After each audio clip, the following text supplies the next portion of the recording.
Now, let me ask you this. The in-between, it's not just a snack. You can eat a whole bunch of it, and that is your main dish. Yeah. What's the best? Okay, so I said wings. Wings is a good one. The pigs in a blanket, you can eat enough of those that it's the charcuterie board. It's a meat snack. Yes. A meat-based snack. Which of those is best for you? Probably pigs in a blanket. Yeah. Just Like a I pigs said, in the a little blanket guy. smokies, Yeah. whether they're plain or wrapped in the pigs in a blanket style, love it. Okay. All right. Yeah. We're building our menu. All right. We'll spend some other time on the beverages. We'll spend some other time on the things you can eat out of a bowl. You know, if Bowl-based snacks. If we had any kind of foresight at this station, and me as the program director, we would have had this kind of spread on the last show before the Super Bowl. But oh well, because I'm getting hungry now. That would have been even worse radio than we're generating right now, point. because I would have just been like mouthful half the time. Or I would have been. You'd look at me like, hey, you want to chime in here, and I've got my mouth. I cannot tell you. I can't. I cannot tell you how much I hate the sound of people chewing. You're one of those. Yes. It causes a violent rage within me. There's a term for it. I'm gonna have to look it up. Misophonia. Okay, you know the term. Yes. Because you suffer from it. I suffer from severe and acute misophonia. I've dang near ruined friendships over my hatred of loud chewing. My wife is a fellow misophoniac. Okay. And how are you on chewing? I like to think I've gotten much better after 10 and a half years into marriage. I hope so, James. Because I haven't heard a lot of complaints lately. Here's the thing: she'll go, we'll be watching TV together or something. She'll go, all I can hear is chips. Yes. If you're James's lovely wife and you're listening right now, we have the airing of grievances coming up toward the end of the show. Have to ever call in. Yeah. If you want to call in and air your grievances about James's lack of improvement, that would be a pre-Super Bowl party grievance, I'm sure, from her. All right, perfect. 877-353-0700. If you have a great recipe for something we should be putting on our Super Bowl menu, throw it at us right now. Now is the time. If you've got a dip that's better than OC's trash dip, it's got to be. You want to challenge OC? It's got to be easy to put together. That's the thing, because that one of the great benefits of the trash dip is it's so simple. Anyone can do it. Just throw the stuff in, mix it up. Yeah, sounds like. Yeah, it's easy, very easy. Like my 5-year-old can now make the trash dip. Oh, yeah. In fact, is she in charge of the trash dip? I'm going to make her do it Sunday. I'm going to make her. You know what? Start pulling your weight around here. It's a big weekend at the O'Connell house, by the way, because we're hosting some people for the Super Bowl, which means I have to generate a great menu and I have to put this thing together. But also, we're having a tea party for 3 to 5-year-olds, a pre-Valentine's weekend tea party. Valentine's themed on Saturday. This Saturday, okay. I'm like, you're not trying to do these at the same time. There's no way. There's absolutely no way. Yeah, it was good planning by you. Yeah, to do them on different days. That is a big weekend. We've been talking about who has the higher stakes this weekend, and we were talking coaches and players. I don't know. Maybe it's you and the cooking and the menu. Yeah, putting together menu. Who's under the most pressure this weekend? Jalen Hurts, Nick Sirianni, or me to put on a great weekend of hosting? It's actually not me. My wife is the hostess extraordinaire. She's the one who handles all of it. I do the classic dad thing, and I man the grill. Oh, there you go. But everything else is going to be left up to her. All right. 877-353-0700 is the Dish Pros text line. You could always get a hold of us there. If you're looking for $1,000 cash to help out with paying the bills, ESPN 700 and 92.1 FM have a cash kickoff going on right now. Text the word EARN, EARN, to 508-777-1000. That's 508-777-1000, the word EARN, for your chance to win. This is a nationwide contest. And you know what? I hope you win the $1,000 to take you into your Super Bowl weekend. EARN to 508-777-1000. I'm glad you touched on it, actually, James. We didn't really get to flesh out the conversation a lot.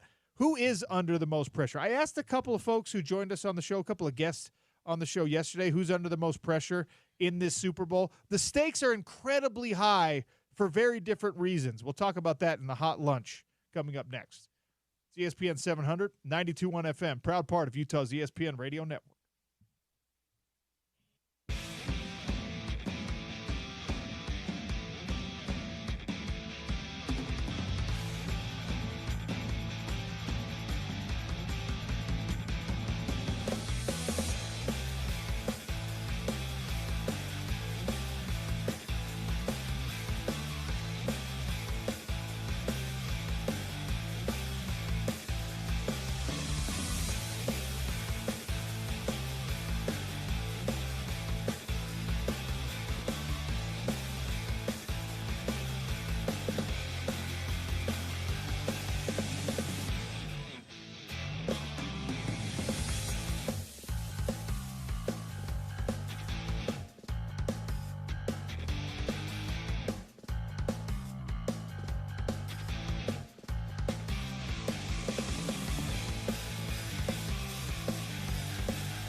Hot lunch here on the Sean O'Connell Show, and we've been talking about the lunch you're going to be eating, lunch/dinner/Super Bowl fare at your Super Bowl party, whether you're attending it, maybe it's kind of a potluck situation.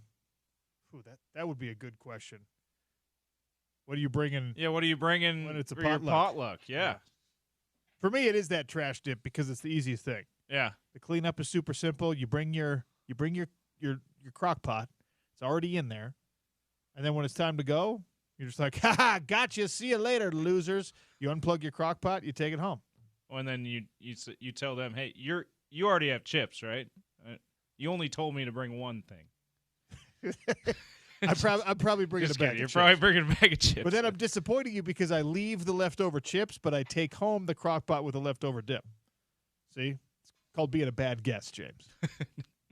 All right, so I put this one out there yesterday. Who does have the most pressure on them in this upcoming Super Bowl? The pressure is coming from, I think, different places for the Eagles and for the Chiefs. For Patrick Mahomes, the pressure comes from, are you going to do something that nobody ever did before, that even Tom Brady never did before? Are you going to be the first guy to win back-to-back-to-back Super Bowls? Are you going to firmly insert your name into the debate already, with plenty of football left to play in his career? Are you already going to force your name into the debate of who is the best quarterback of all time? Because if you win 3 in a row, that's what's happening. The Michael Jordan, LeBron James discussion starts now instead of like 10 years from now, which is, I assume Patrick Mahomes is going to play for somewhere close to another 10 years. And by then, maybe it's not even a debate at all, but it could begin in earnest right now if he's able to pull this off. For Andy Reid, it's a very similar discussion with Bill Belichick. I think Andy Reid already has an incredibly strong case, by the way, because of the fact that he has done it with other teams as well. Not won Super Bowls, but he has been dominant in his own conference, in his own division in Philadelphia without a Patrick Mahomes trump card to play. Belichick never really found that ultimate success without Tom Brady. Now, Andy Reid didn't find ultimate success without Patrick Mahomes, but he found a very high degree of success with Donovan McNabb and others. So that conversation is more interesting. I also just feel like it's almost foolish to add Andy Reid's name to any kind of pressure discussion, because you look at the man's face, you see the way that he conducts himself on the sideline. I don't think pressure is in Andy Reid's vocabulary. I just think the guy is completely unbothered by this whole thing. I don't think Andy Reid cares about his legacy. I think he enjoys coaching and wants to win and is competitive, but I don't think Andy Reid even wants you to hear. I don't even think he wants to hear his name alongside Bill Belichick or Vince Lombardi or anyone else. I think he's just like, whatever, man. He just strikes me as a guy who is so like self-contained. You know, his players enjoy him. His staff enjoys him. He seems like he always finds reasons to mention his family and things like that. But beyond any of that, it's just football. That's what he cares about. I don't. So maybe he's the wrong person even involved in this discussion. That's the positive pressure. Those guys are under an immense amount of it to come out on the positive side of this ledger. The sort of like, is it going to break pipes or make diamonds kind of pressure? That's on Jalen Hurts and on Nick Sirianni. And I think also to some degree on Saquon Barkley, but it's much different when you're talking about a running back than you're talking about a quarterback and a head coach.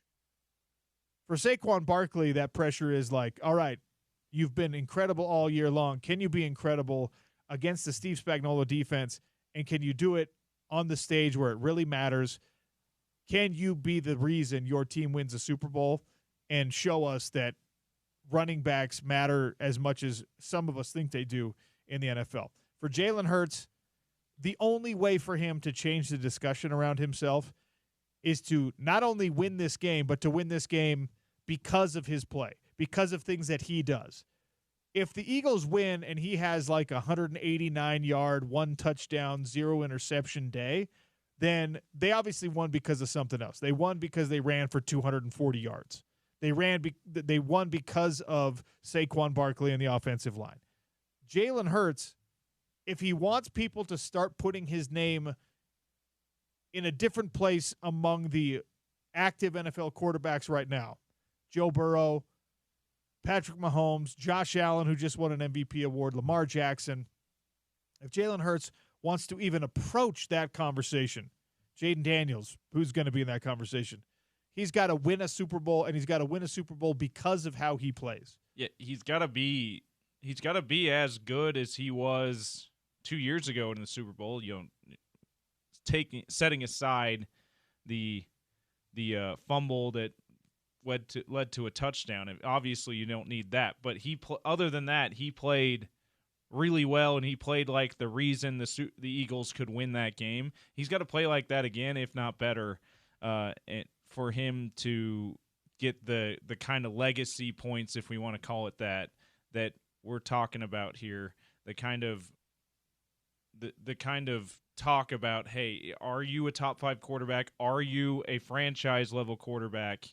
He's got to play like that to win. So I agree. It's he and Sirianni that probably have the most pressure on them, even more than Mahomes and Andy Reid, because they've already made history. They're the first back-to-back team. They're the first team to win back-to-back championships in 20 years when they did it last year. Obviously, to be the first to do it at all, if they win in a three-peat, makes it even more historic. But they lose, especially if it's a close game. They're not taking many lumps here. So I think it's clearly Sirianni, it's clearly Jalen Hurts, and I'm with you to a lesser extent Saquon Barkley, and this would be a good question to ask the Dirty Bird when we have him on.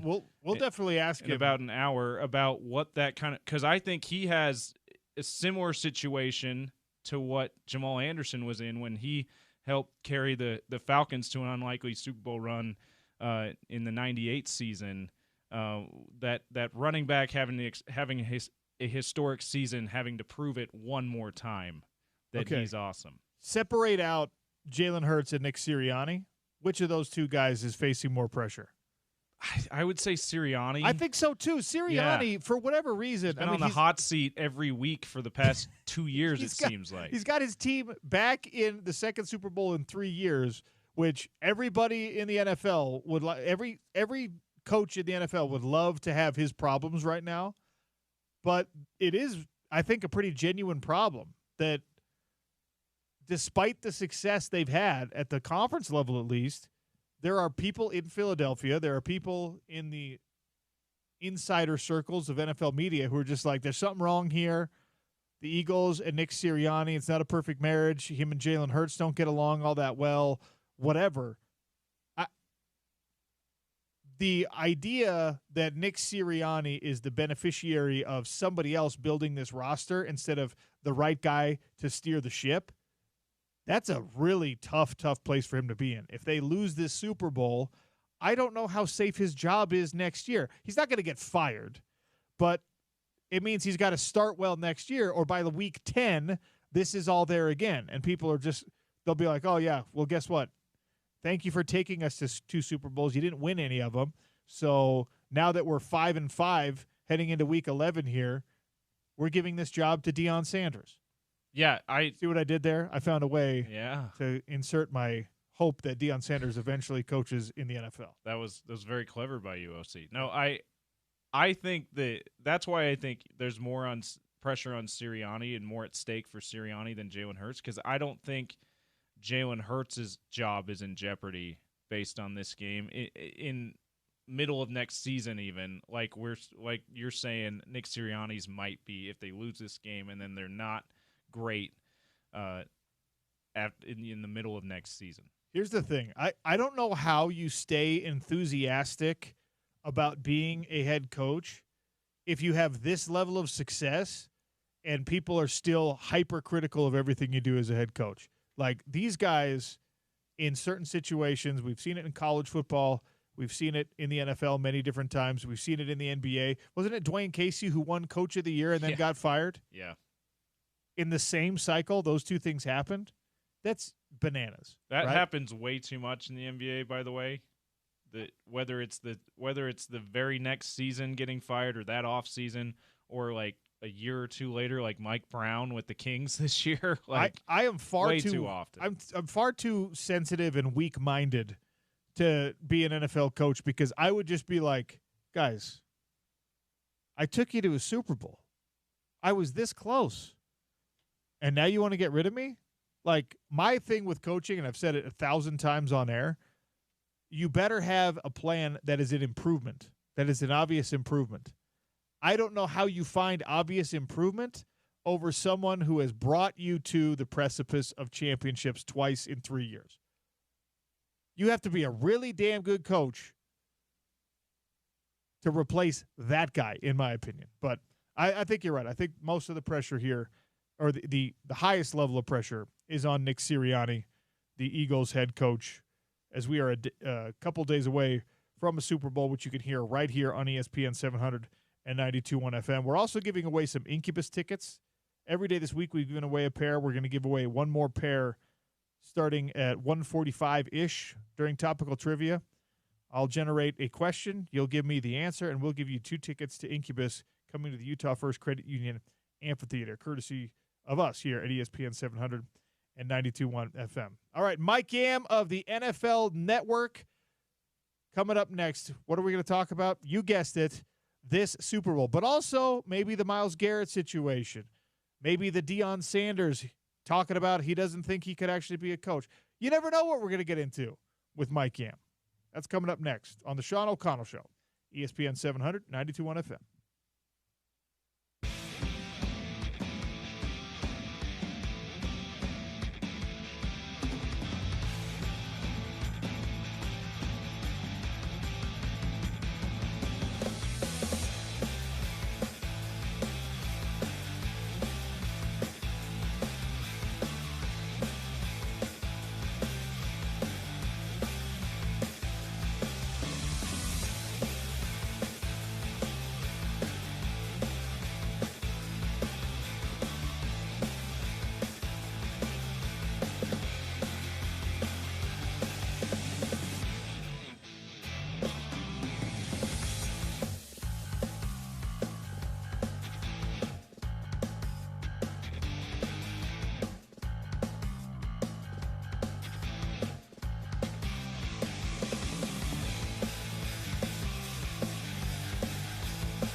John O'Connell Show continues, talking about the upcoming Super Bowl. It's wild. The football season comes to an end officially for the 2024 cycle this weekend as the Kansas City Chiefs take on the Philadelphia Eagles, a rematch from a couple seasons ago.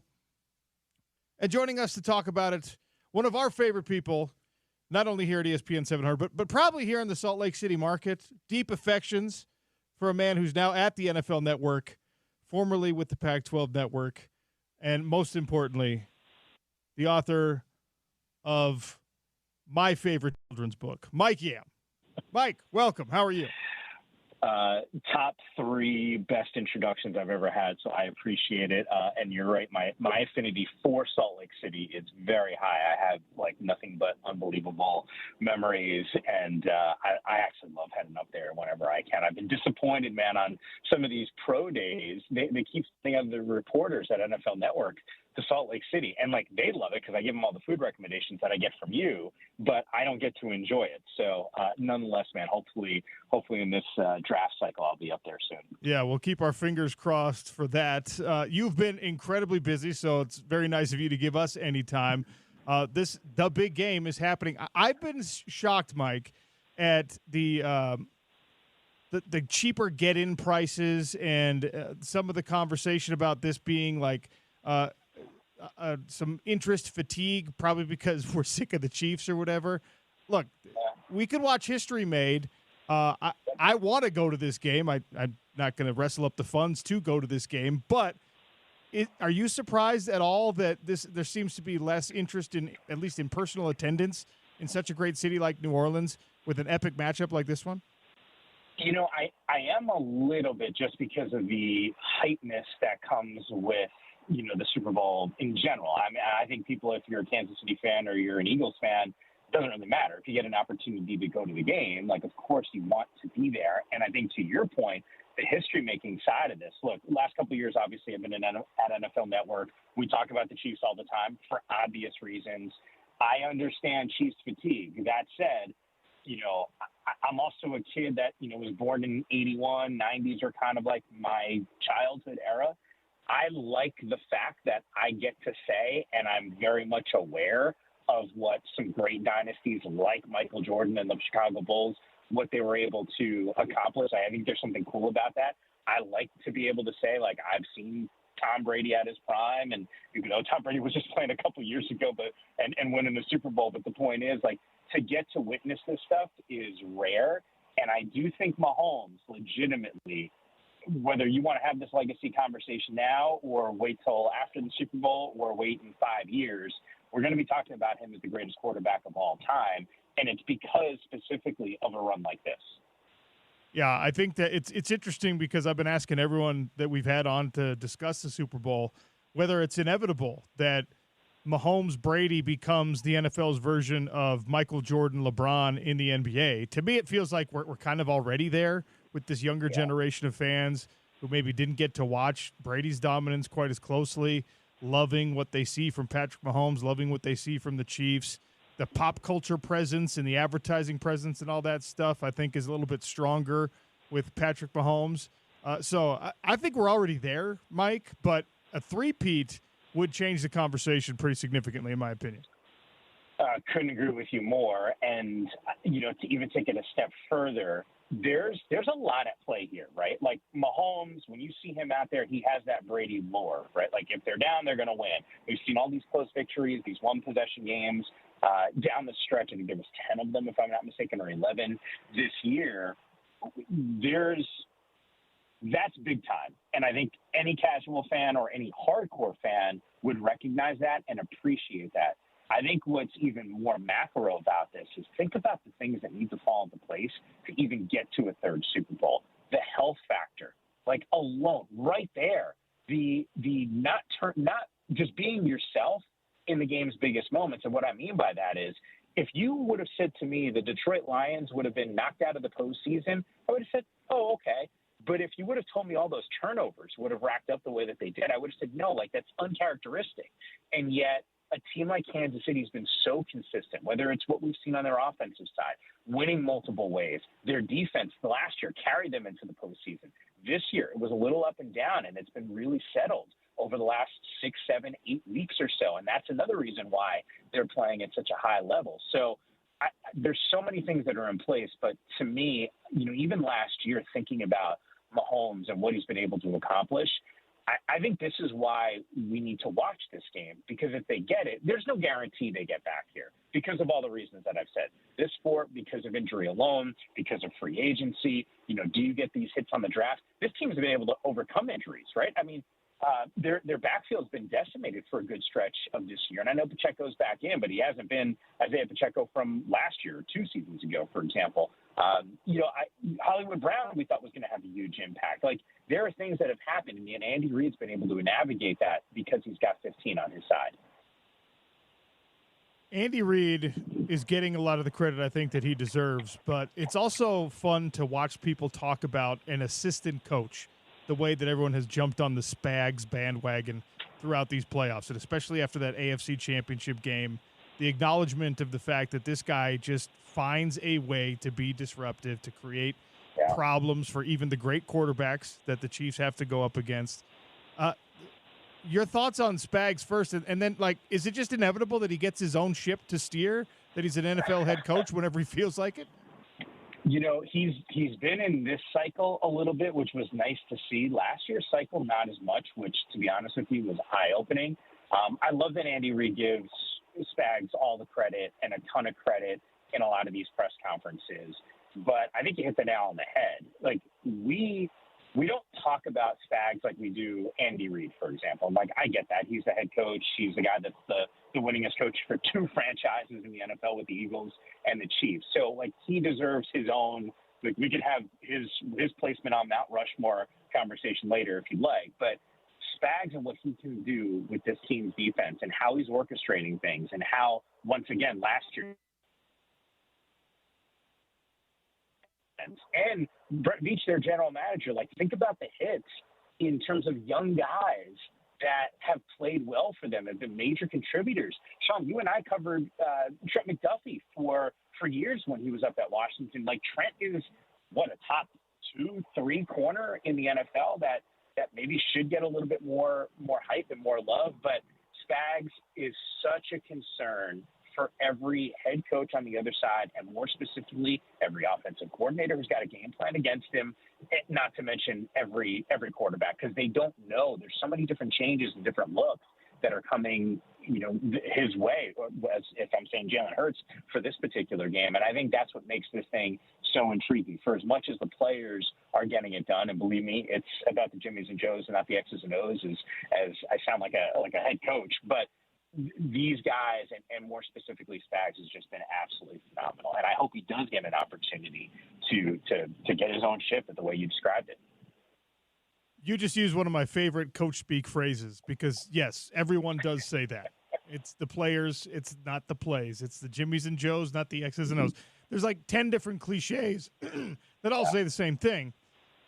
And I think if you look at the Jimmies and Joes in this Super Bowl, it's the Philadelphia Eagles that have the advantage here. I mean, look, there's greatness all over that Chiefs roster, and you just made some great points about it. But when you go top to bottom, it feels like the Philadelphia Eagles have the more impressive roster, yet the conversation is like, yeah, but in this game in particular, maybe the Jimmies and Joes become less important because of who's calling the X's and O's. It's a conundrum for me, Mike Yam. Yeah. And look, it does go both ways, right? Like, I know we're starting this conversation talking about Kansas City, but I think there's an argument that the Eagles roster is better. And it's hard to say because you think about Patrick and Travis Kelce and the stars that they have. But Jalen Hurts was in that MVP conversation 2 years ago. Saquon Barkley was in the MVP conversation this year. Those corners, speaking of young guys in that secondary, whether it's Quinyon Mitchell or Cooper DeJean, like, these guys have been remarkable for that team's defense in the back half, which was an Achilles heel for him a year ago. Jalen Carter up front for Philadelphia, one of those young studs. So they've hit. Howie Roseman's done the things that he's needed to do to get this team right. So I'm with you 100%. Like, I do look at both of these teams, and it's not just because of the players. It's also because of some of these coaches. And I think that's why we're talking about 2 years ago, the Eagles losing both of their coordinators, right, for head coaching jobs. This year, it looks like Kellen Moore might be on the move as well. So, I think it's a testament to both those franchises and their success. Mike Yam is my guest here on the Sean O'Connell Show, talking about, obviously, the upcoming Super Bowl this weekend, Chiefs and Eagles. So one of the other great questions I've had fun asking people this week is, if you take out the quarterbacks and you take out Saquon because he was an MVP candidate, who is the most important player in this game? Who is somebody that you're going to watch on either side, either the Chiefs or the Eagles, and you're going to say, if he has a great game, that sets that team up? Because obviously the quarterbacks are the lowest hanging fruit there. So eliminate them. Yeah. It's a great question because I think there's a couple different ways to go. I'll give you one guy each team, and I'll say up front with Jalen Carter and Chris Jones. Jones specifically has been a one-man wrecking crew. We saw that.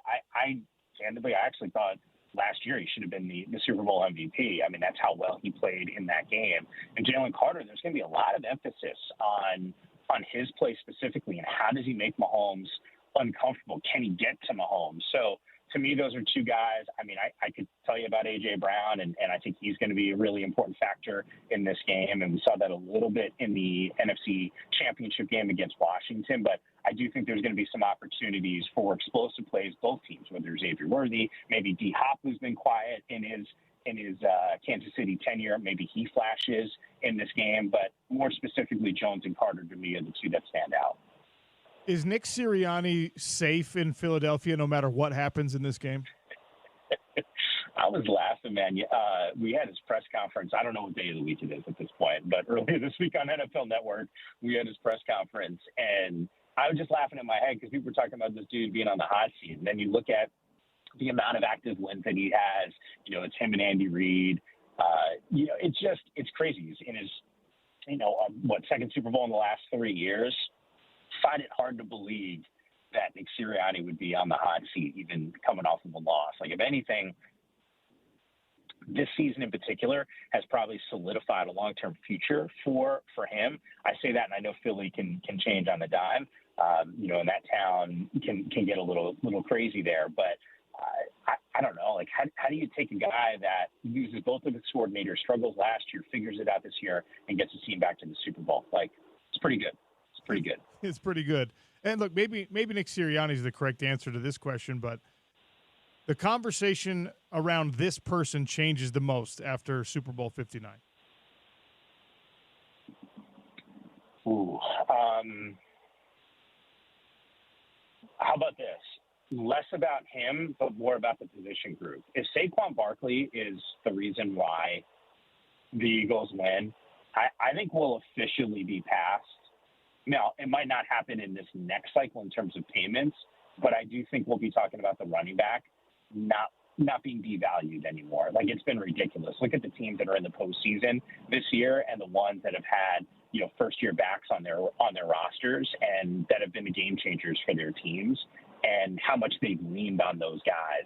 I would say, like, I think we're almost there, but maybe it gets that conversation over the hump. I like that. I think that's a great way to answer that question because, yes, whether people like to accept it or not, and actually our guy Jeff Schwartz and Todd Gurley got into it a little bit, I guess, in a conversation about this. The running back position has been de-emphasized, and there was actually even conversation that running backs should collectively bargain for themselves, separate from the union, to try and protect that position group specifically. And if Saquon is a Super Bowl MVP, for example, capping off a season like this one, that goes a long way, I think, to your point, to protect the interests of that running back position in the professional game. Certainly, we see, at lower levels how important that position is. Not as important as quarterback, but important enough that every team in the country is trying to load up at that position. The NFL, for whatever reason, these last, I don't know how long it's been, Mike, 5 or 10 years, has just decided to shift their focus away from the running back position until guys like Saquon and Christian McCaffrey and Derrick Henry force the conversation to swing back to how important the position is. Totally. And look, we can talk about the positives and the guys that have done well, whether it's, Saquon or Derrick Henry. Aaron Jones certainly comes to mind as well. But you can also see what the loss of one of those guys looks like. I mean, we talked about San Francisco as a Super Bowl contender. Didn't have Christian McCaffrey for essentially the entire season. I know he was out there, but I don't know if he ever really looked right this year. And the old Christian McCaffrey, like, how different does that team play if they have him? And granted, I know there's Brandon Ayuk and Trent Williams and the whole thing and some of the contract issues and Brandon not playing because he got hurt, and that's a different conversation. But I do think if Christian was 100% healthy, like we're having – look, I'm not saying the Niners get to the Super Bowl, but I don't think it's this type of season for him. Who's going to win the game, Mike Yam? I actually think the Eagles are going to win. And I'm a Giants fan, and it pains me to say that. And it would be easy for me to say Mahomes. By the way, this changes by the day. Like, I've hopped on other shows, and I've given different answers. So it really is like it's a fluid situation for me in my head. I think, like, how do you bet against Mahomes? How do you pick against a guy that is going to go down as the greatest quarterback of all time if he's not already there now, who's going for a three-peat? I want to see the history. But if I just look at it objectively and I go, hey, man, Philly's roster looks really damn good. And if Philly plays their best, I do think Philly's got a better chance to win the game. At their best, I think the Eagles are a better team. All right, before I let you go, a guy that we spent a lot of time around and talking to, and I certainly like him. I don't know if you do or not. Chip Kelly has found his way back into the National Football League as an offensive coordinator for the Las Vegas Raiders. He's making $6 million a year to do that job, and obviously he just won a national championship at Ohio State. Is this the right role for Chip Kelly, who's obviously had a lot of success as a head coach as well, but Sure. he just wants to call plays. He just wants to be an offensive genius. Is this the right role? Is this kind of the destination for Chip Kelly in your mind? I love it. Was waiting for the time we'd talk about him back in the NFL. I didn't know how – I thought UCLA would have to have a lot of success for that to happen. Look, you win a national championship with the Buckeyes. You orchestrate that offense. You have NFL experience. That's certainly helpful. I think all these guys that, either lose their jobs, go back to college, go take an NFL job in a different role, I think they all gather intel on things that they want to do differently or, things that will help them that next go around. I think this is a good hire for Pete Carroll, who also I think is a good hire from a Raiders perspective. But my reaction to this would be the same as it was when they hired Pete Carroll. X's and we could use that phrase again, X's and O's and Jimmy's and Joe's. Who's QB1 for that team? And I think once that question gets answered, I think we'll all have a much better sense of what that outlook in the short term is going to be for the Raiders. Deion Sanders this week said, I couldn't coach pro ball. I don't believe him when he says it. I don't think he actually believes that. Where do you stand on Coach Prime eventually being an NFL coach? I was down in Arlington last week for the East-West Shrine Bowl, and Prime was there, Shador was there, Shiloh was there. I was on he's not going to coach. Like a few weeks ago when all these rumors were happening, he's not going to go to the NFL. I have no idea why. Just maybe standing next to the guy for a few minutes, and I started to think, there's an opportunity here. There's an opportunity, and I thought it could happen with Dallas. Obviously, it didn't. They went with Schottenheimer, and that's great. But I do think there's a world that exists where Prime will move on. It obviously doesn't look like it's going to be this year, but there's a part of me that says, my God, like he's doing really whatever he wants at the college level, which would be my own personal pushback on this. I don't think he gets that autonomy at the NFL level like he does at college. And, maybe Prime thinks that, the roles are a little different for him and obviously a ton of success. But I do think eventually we see him on the sidelines on Sundays. Our last thing before I let you go, perhaps the most important thing for guys like us who enjoy sitting down with a great meal, your Super Bowl menu, what's it going to look like? Oh, my God. I got pregame on Sunday on the NFL channel on their like Roku fast channels, Roku, Tubi, the whole thing. I use fast channels. I don't even know if people know what that is. Like that's like an internal thing that we use. So as soon as that's over, I'm jetting home. You know what I'm going to say here, and it makes me sound a certain way as a fan, but I guess I'll just own it. I enjoy wine. I haven't had a glass of wine in in a couple months because of the way the season's played out, I'm going to have a glass of wine while I watch the game. And then there's, like some of those traditions, my grandparents, I miss them dearly. But my grandfather was a huge football fan. When I was in college, I went to college in the Bronx at Fordham and would drive to New Jersey, not far, to where my grandparents were, so I could watch the game with my grandfather. So we used to do some stuff together when we watched the games and had like some of our own little traditions, like, the pigs in the blanket and the big Italian meal. I don't know if I'll have the big Italian meal, but I'll probably throw in the pigs in the blanket and have a couple of those during the game. That is a great Super Bowl food, and I will co-sign that it belongs on Mike Yam's menu and everyone else's menu. I actually lied. One more question. We have come down to the final decision on the Utah Hockey Club's name, and I know that you don't have a horse in the race probably, but it's Utah Hockey Club, which is obviously what we've got now, and they're going to use a Yeti as the logo, it looks like. Utah Outlaws or Utah Mammoth. You're flying to the Delta Center here in Salt Lake City, and you're casting your vote. Which way does it go? All right. Number one, thank you for giving me and telling me what those options were, because I didn't realize that was the case. Is one. Two, isn't Outlaws like kind of the must way to go? Like that's Outlaws on the break. Like that to me sounds better. Like, I don't know, am I crazy? I don't know what the sentiment is there in Salt Lake. Maybe I just said something really bad. And well, look, Outlaws. So it's been a very convoluted process, and Outlaws was like one of the most popular fan picks. And then they said, all right, we're down to these final three, and it did not include Outlaws. And there was outrage. Oh, wow. And so they're like, oh, just kidding. Outlaws is back in, so you can vote on Outlaws, Mammoth, or Utah Hockey Club. So it's been a complicated process with Outlaws. But I am Team Mammoth, so now we're going to erase this entire interview, and your contributions to the show are no longer valued. That would have been my second choice. How about that? Perfect. Mike Yam, I know it's a very, very busy week for you. I hope you get a little break afterward. Thanks so much for your time. You're the man. I hope we do get to see you for a Utah Pro Day or even a BYU Pro Day. Just any reason to bring Mike Yam to Utah NFL Network. Make it happen. You know it, man. I can't wait. And I'll come to the studio if I'm there. Let's do it big like that. That's awesome. That'll be great. Mike Yam in studio for 3 hours if he makes it to Salt Lake City. Thanks, buddy. Sounds good. Later, man. All right. An era of broadcasting coming to an end. Some results on the poll questions. I haven't yet asked for people's Super Bowl picks.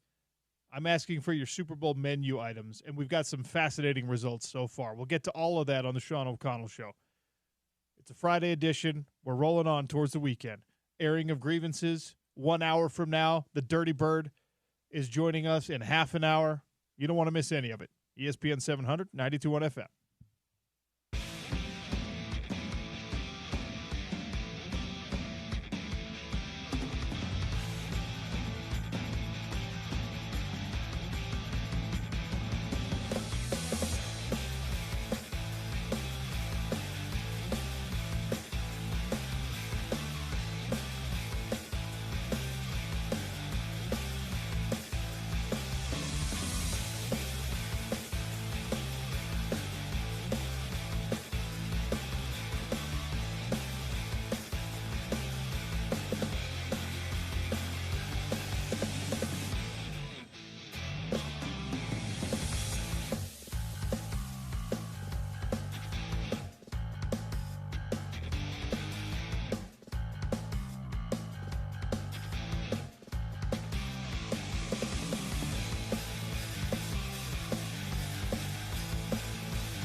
And that's it.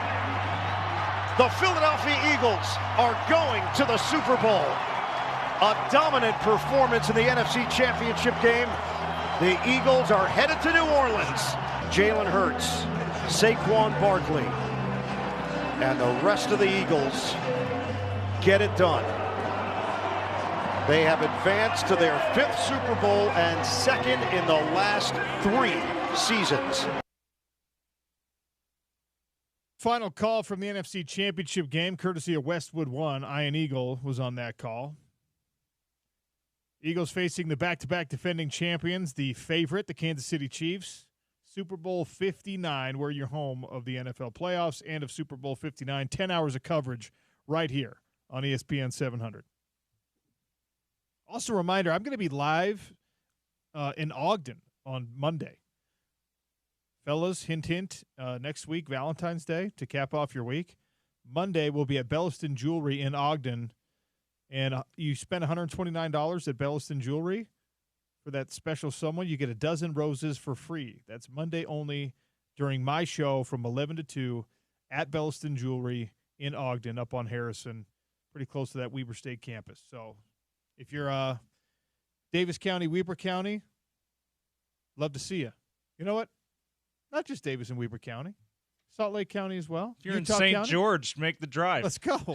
If you're in Iron County, if you're There's not any good jewelry stores down there. Go that's up right. to Belliston. Go up to Belliston.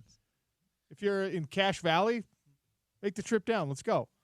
Anyway, this is wild, James. Everything is going to be overshadowed by the Super Bowl this weekend. I think somewhat justifiably so. There's actually a UFC pay-per-view on Saturday night. It's in Australia. So that always throws off people's viewership habits when it comes to the UFC pay-per-views. Also, Sean Strickland is fighting, and maybe we'll have a chance to get to how insane Sean Strickland is. It would be the equivalent, like he's fighting for a championship, right?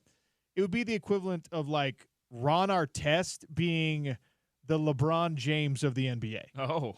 It's like the kind of guy where you're just like, please don't let him be the face of this division. Please don't let him be the face of anything here. He's a lunatic, this guy. So maybe we'll get a chance to talk about it. In any case, everything's going to be overshadowed, including this final NBA broadcast for a 91-year-old Hubie Brown. You brought this to my attention. 91 years old and still calling live games.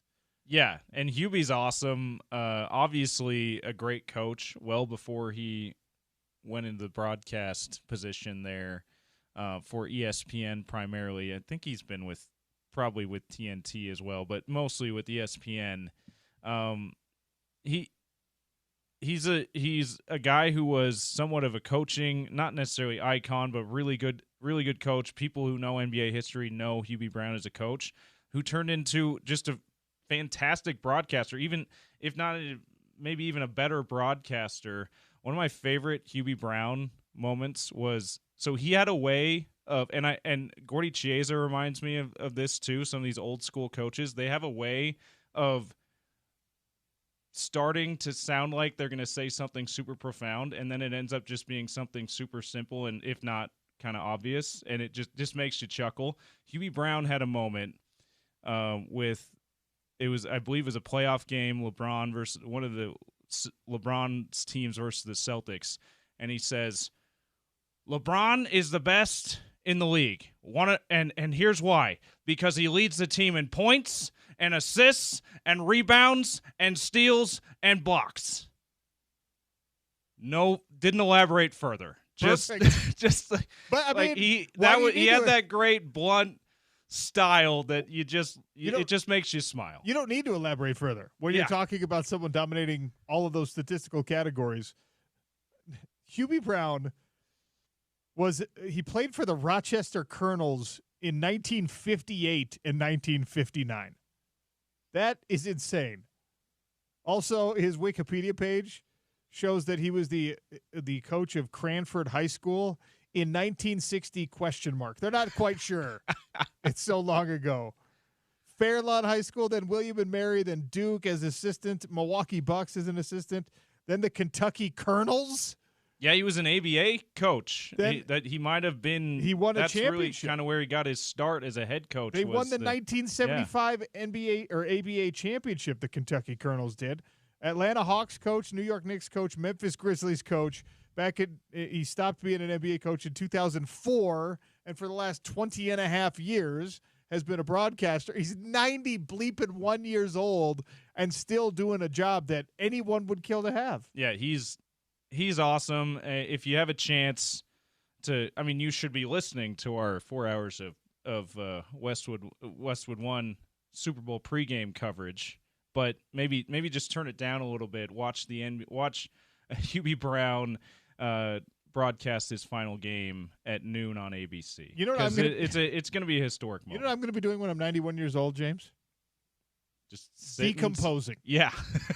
Like, I was going to say sitting somewhere. You're going to be laying somewhere in the ground. I will certainly not be calling NBA basketball games. You're not gonna be calling PFL or other MMA fights at 91. At 91, anybody who can, like, all of us know people that are old, right? Everyone has a grandpa or a great grandpa or a great aunt, great uncle, whatever. Yes, there's a lot of wiggle room. There's various levels of function, but at 91, to be thinking on your feet at the speed required to get, even if someone's like kind of helping you along at 91 years old, to be able to do that, have that mental acuity, it's unbelievably impressive. Yeah, Mike Breen, by the way, is going to be on the call with him. So you talk about two broadcasting icons. I love that because Mike Breen's usual partner is Doris Burke right now.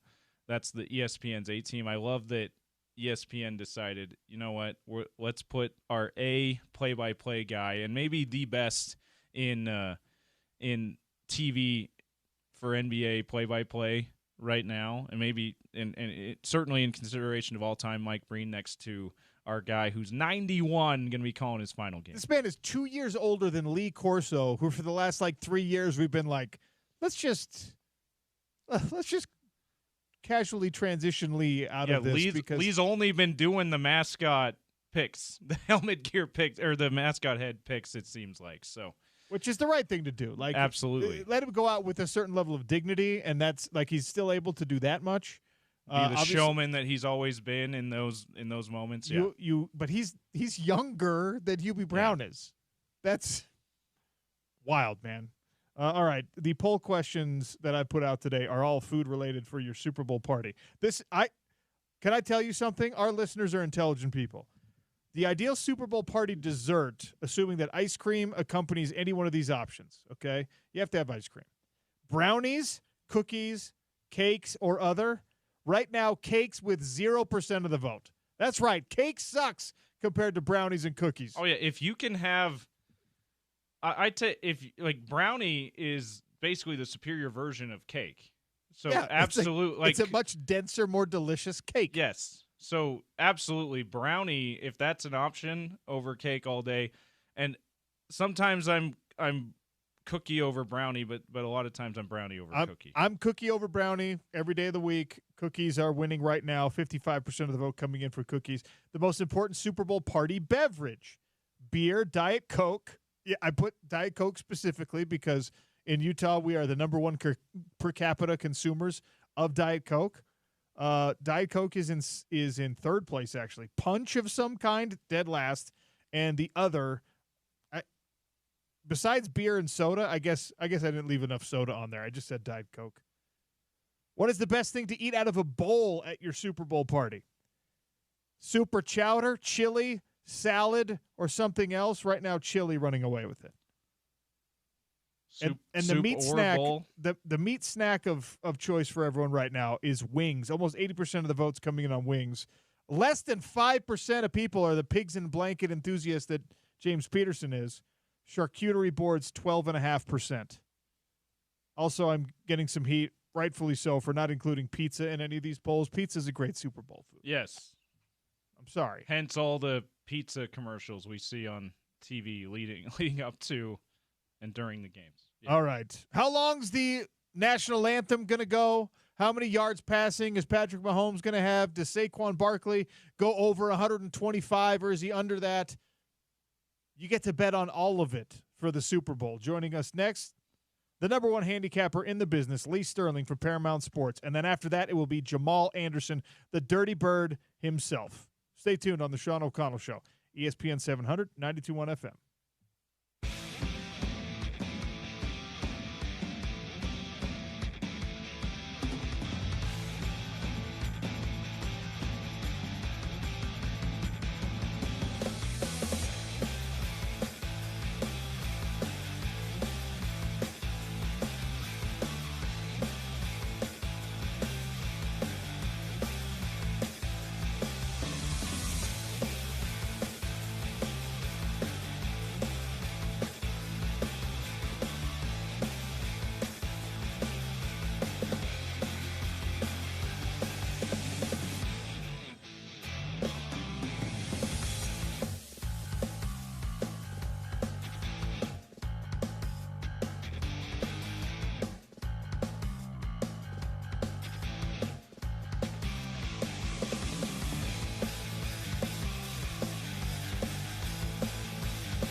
Number one handicapper in the business from Paramount Sports. My friend Lee Sterling joins us to preview the Super Bowl. Maybe we'll have some time to talk about the UFC pay-per-view this weekend as well. Lee, welcome to the show. How are you?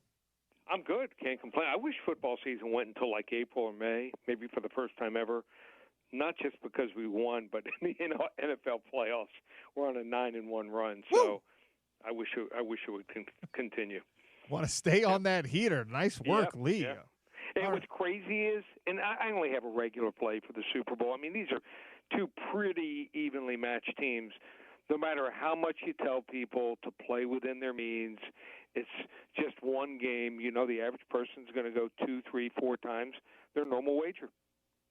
Is that the trend during the Super yeah. Bowl? Wow. Oh yeah, and playing a lot of props. A lot of people like playing the player props. Well, we'll get to some of those here in a second. Yeah. The first prop of the Super, well, it might not even be the first one. They expand these things like crazy. But the traditional fun one is the over-under on how long this national anthem is going to go. Let's start there. Yep. So my daughter, as you know, sings national anthems, and she really studies it. This is a really tough national anthem.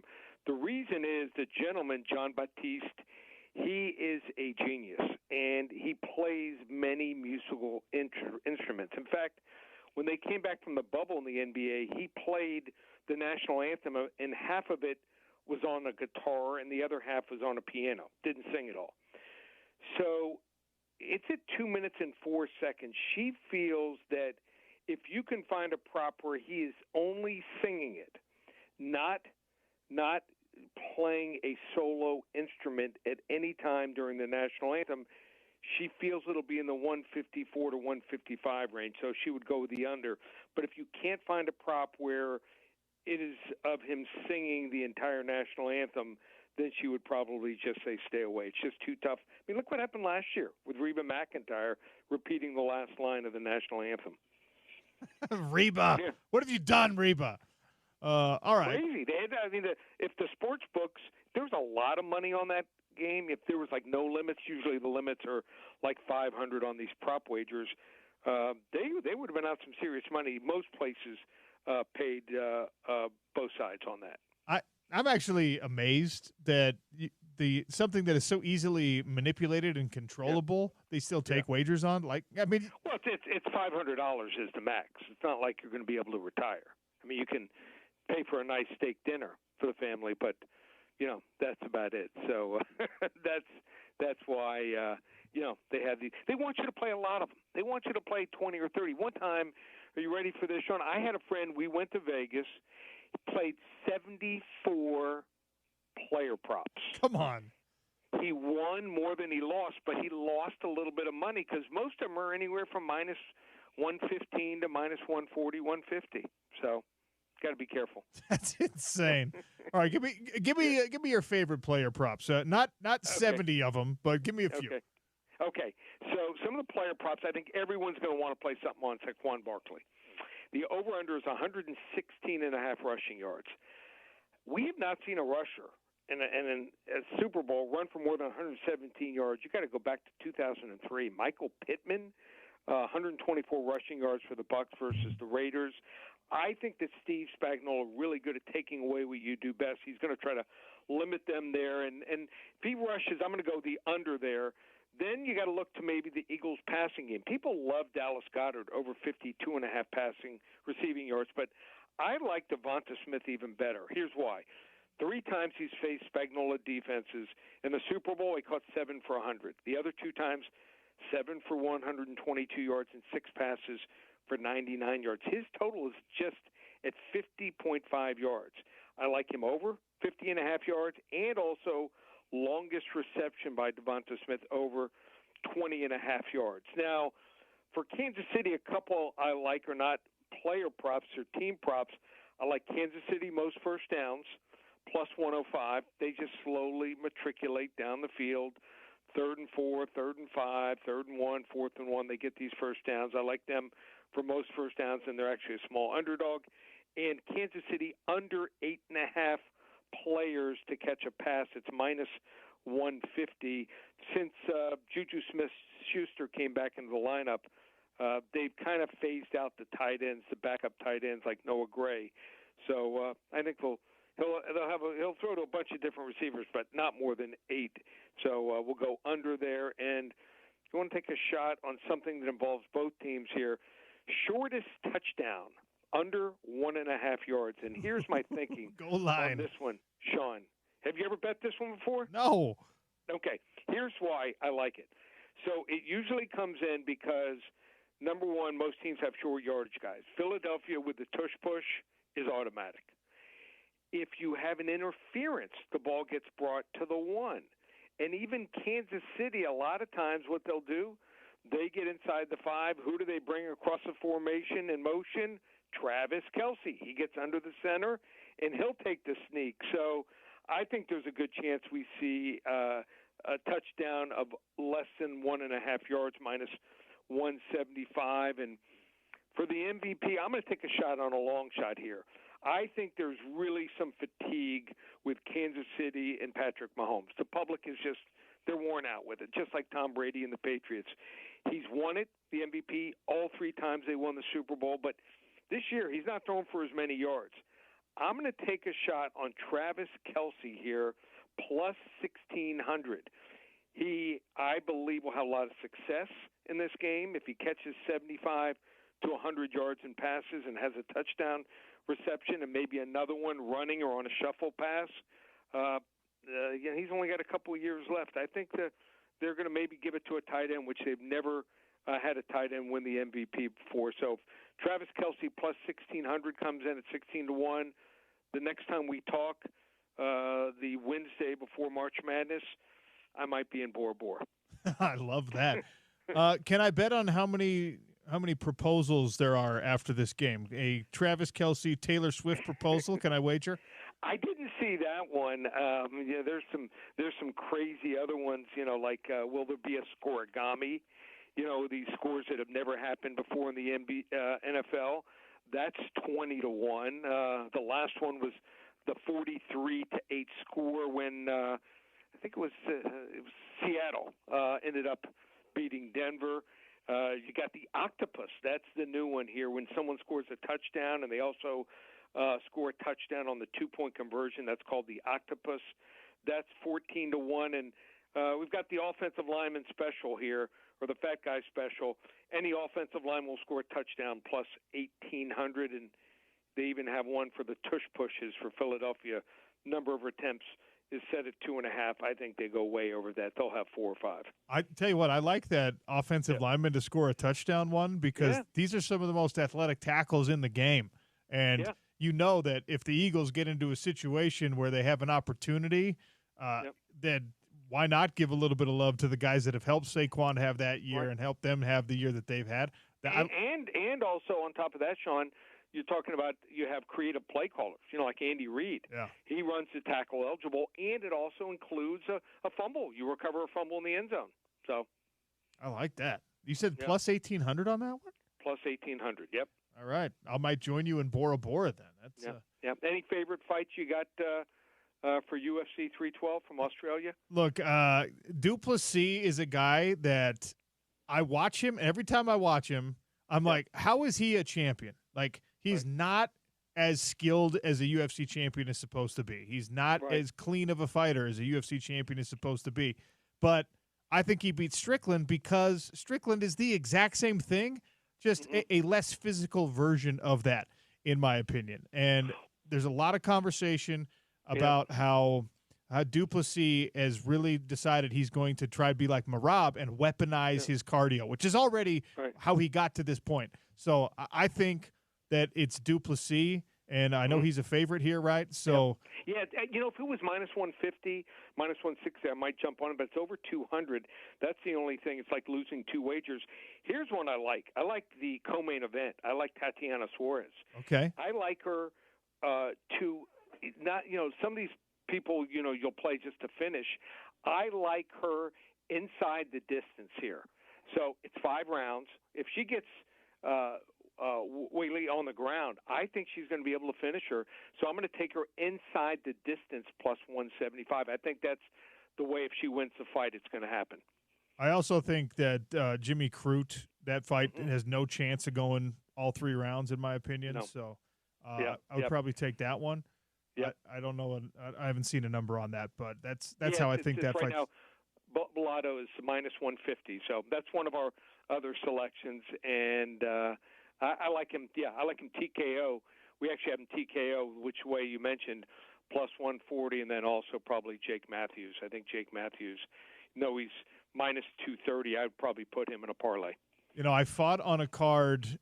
The same card as Jake Matthews. I think it was his first or his second UFC fight. He's been in the UFC since he was like 20 years old. The guy's been around forever and still is only like 30. So, man, a lot of miles on the tires for a guy like that, but he's good.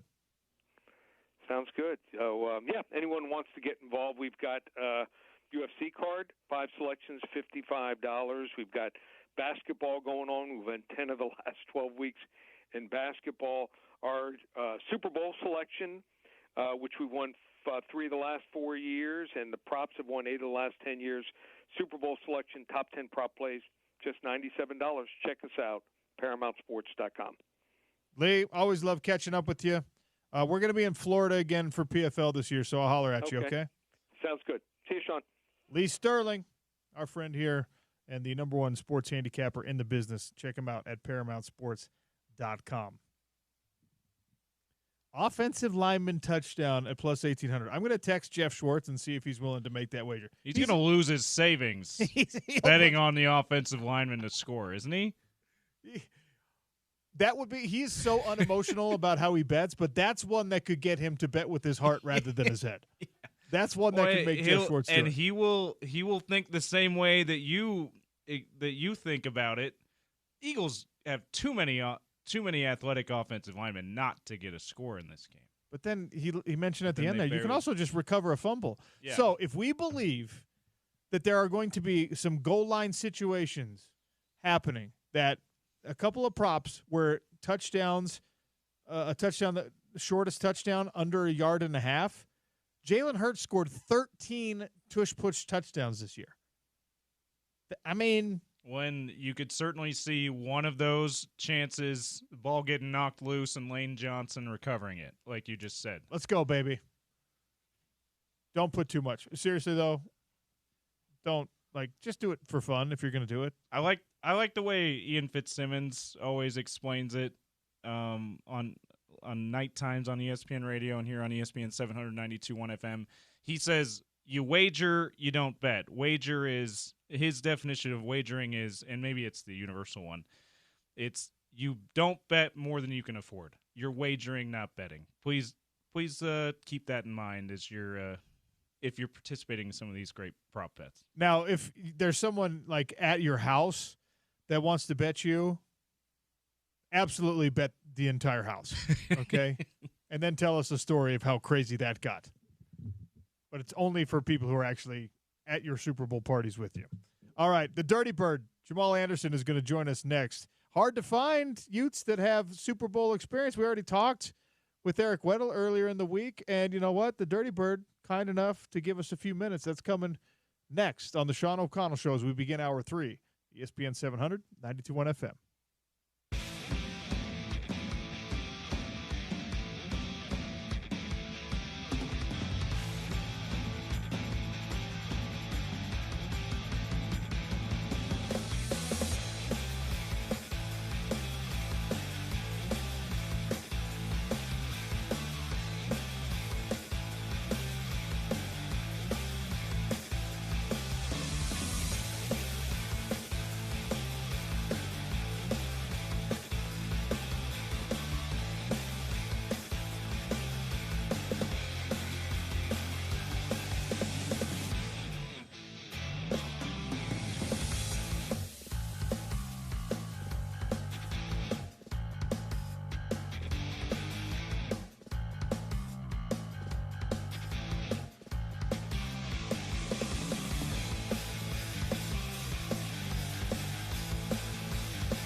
The middle, touchdown.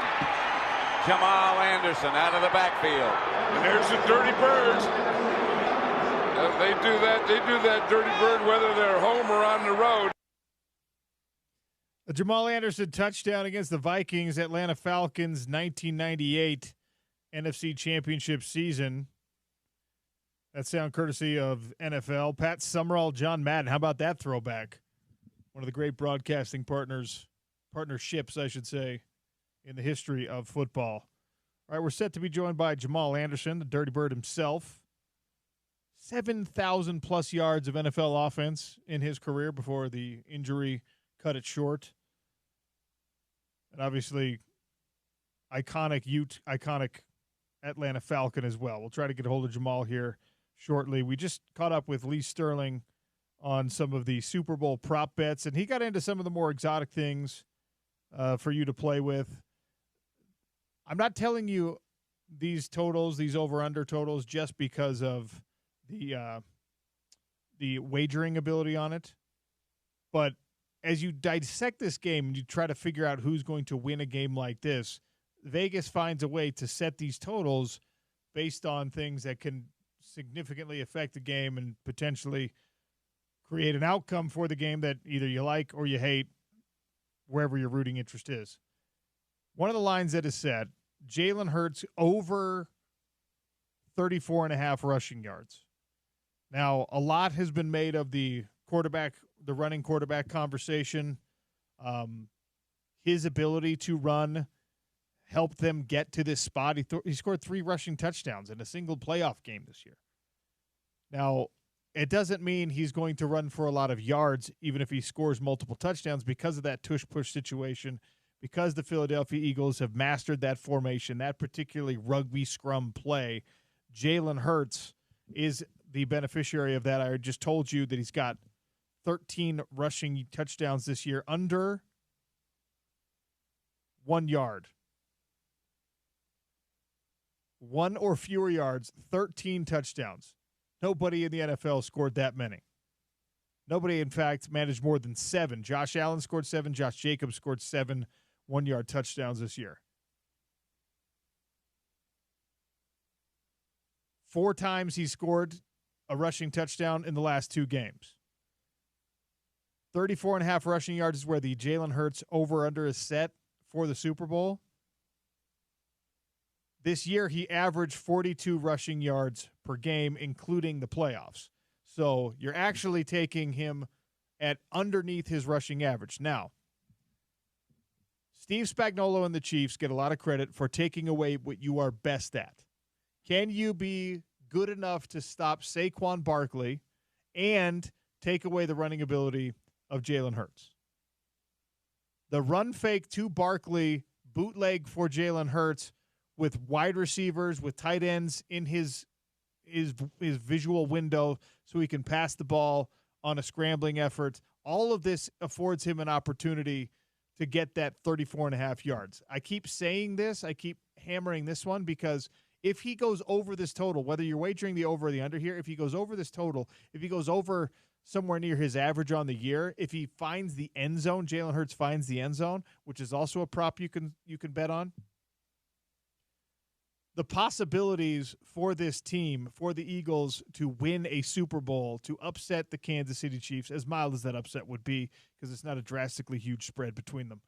But this is an opportunity for the Eagles to make something happen while Spags and the Chiefs try to take away, very specifically, Saquon Barkley. How do you capitalize on it? How do you create the play call that makes it look like you're pitching it or handing it off to Barkley and allows Jalen Hurts to leak? That's above my pay grade. But it's a prop I'm looking at that interests me very greatly. Patrick Mahomes over 5.5 rushing attempts. 5.5 rushing attempts for Patrick Mahomes, meaning you cash this if he hits 6 rushing attempts. I feel like this is an absolute no-brainer because Patrick Mahomes is certainly going to be dropping back, trying to get it done with his arm, but he has 18 carries in the last 2 playoff games. He's averaging 9 per playoff game. And with the way that the Eagles and that defensive front are going to try and harass him, Patrick Mahomes at some point is pulling this ball down and scooting around the edge and using that obnoxious ability he's got to draw a flag when he fakes the slide or when he tiptoes out of bounds and somebody, some overeager linebacker, trying to get the job done, trying to push him all the way out of bounds, just touches too much.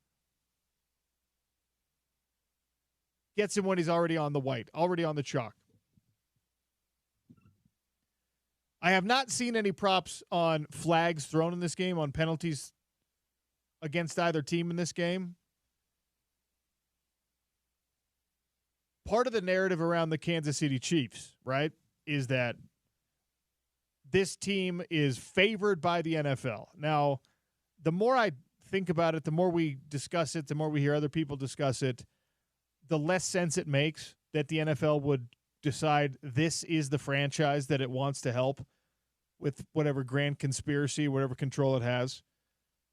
That choosing the Kansas City Chiefs to be the torchbearer instead of, I don't know, the Dallas Cowboys or the Philadelphia Eagles, for that matter, a major market team, it doesn't make a whole lot of sense. But if you are a believer in the conspiracy that the NFL wants Patrick Mahomes and Andy Reid to win a third Super Bowl in a row and that they will somehow manipulate the results in that effort, well, then find the prop bet that favors the Chiefs getting extra flags or getting a certain amount of yardage based on flags or extending drives or whatever, and put some money on it, right? If we're believers in this idea that these conspiracies actually do exist in sport, like, would I be willing to bet against the Utah Jazz winning the NBA draft lottery if they're top 3 for the draft lottery odds? I genuinely would be willing to bet money on that. I'm enough of a conspiracy theorist when it comes to NBA draft lottery situations that I'd be willing to bet against the Utah Jazz winning the draft lottery. Are you a big enough conspiracy theorist with the Chiefs and with football? And we've got a ton of texts and a ton of tweets about this over the last couple of weeks when I brought it up. If you are actually convinced that the National Football League, that Roger Goodell, that the boards of directors, the other owners, that whoever is willing to manipulate results with help from referees specifically, then now is the time to put that theory to the test. Now is the time to throw $5 or a handshake agreement for a sandwich or whatever it is with your best buddy that's coming to the Super Bowl party. If you want to go to the offshores, great. Be responsible about it. I'm not going to judge you. If you're doing the prize picks thing, right? Now is the time where you can really put your conviction to the test, because you can bet on these things. And if it is so guaranteed that the big-time leagues want to manipulate the results in favor of certain teams or certain players, you might as well capitalize on it. I would probably, even though I don't think the NFL is specifically trying to make Patrick Mahomes win, I do think that there is a conscious or unconscious, subconscious bias in favor of his acting, in favor of his flopping, in favor of his flair, that if there's something out there like flags on 5.5 penalties on the Philadelphia defense, or 1.5 personal foul penalties against the Philadelphia defense in this game, I'm probably taking the over on something like that. Not because I think the referees are trying to guarantee a Chiefs win, but because I do believe that referees see Patrick Mahomes more than any other player, but see Patrick Mahomes specifically and are just like, you can't let that guy get smashed. And I don't think that's an edict from Roger Goodell. I don't think that comes down from the top necessarily, because it applies to protecting all quarterbacks. But I think that everybody, again, consciously or subconsciously, sees that quarterback and says, well, that one especially is the guy that you can't get knocked out of a game with a dirty hit, with a late hit, with a whatever, because that guy's the most important player in this game and in this league. So if you can find that kind of stuff, your day gets a lot more interesting watching the Super Bowl. I'm not saying that to encourage wagering or betting. Of course, the views expressed on the Sean O'Connell show are my views alone and not the views of Broadway Media or ESPN 700 or 92.1 FM. but it's a way to make things a little bit easier. And again, like find the person at your Super Bowl party, whoever you're watching with, that is the conspiracy theorist, and be like, all right, if you believe that the Kansas City Chiefs are the favorite son of the NFL, let's put a slice of pizza on it. Now is when we can test these theories, James Peterson. Now is when we can actually have the rubber meet the road on, you know what? Yes, the results in pro sports and college sports are manipulated in favor of the blue blood brands. If that's a hill you want to die on, do it. Do it on Sunday. Absolutely.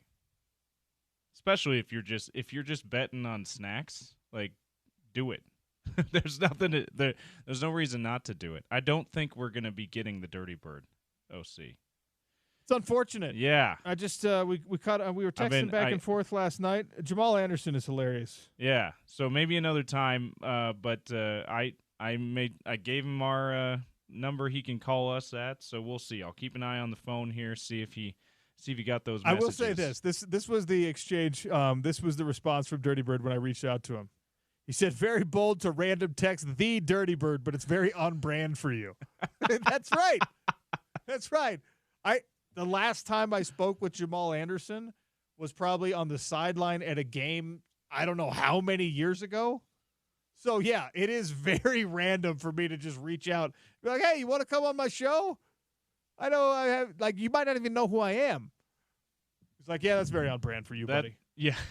So maybe too on brand. Yeah, maybe it's too on brand from the Dirty Bird's perspective. Hey, if he happens to be listening though, Jamal, we're big fans. Love to have you on. Want to talk about your storied run? Didn't end in the championship. A storied run to the Super Bowl that people are still talking about. We've talked about this off air, OC. For a guy who's not a Pro Football Hall of Famer, that season, and I think the dance had a lot to do with it. Obviously, how good he was as a running back for that season and beyond for the Atlanta Falcons. For some reason, that season and Jamal Anderson lives on culturally around the NFL, especially Super Bowl week. 410 carries. Yeah. 410 carries for 1,846 yards. 437 touches total, because he also had some receptions, as most running backs do in that offense. That highlight, by the way, was not a rushing touchdown. I liked John Madden's. I like John Madden and Pat Summerall's call at the end there best of the highlight montage I watched. So I'm like, we're gonna go with this one, even though it's not a rushing touchdown. So it's an example of his abilities as a pass catcher a little bit too that season. Where do you think 410 carries, 410 touches in a single NFL season ranks all time in NFL seasons?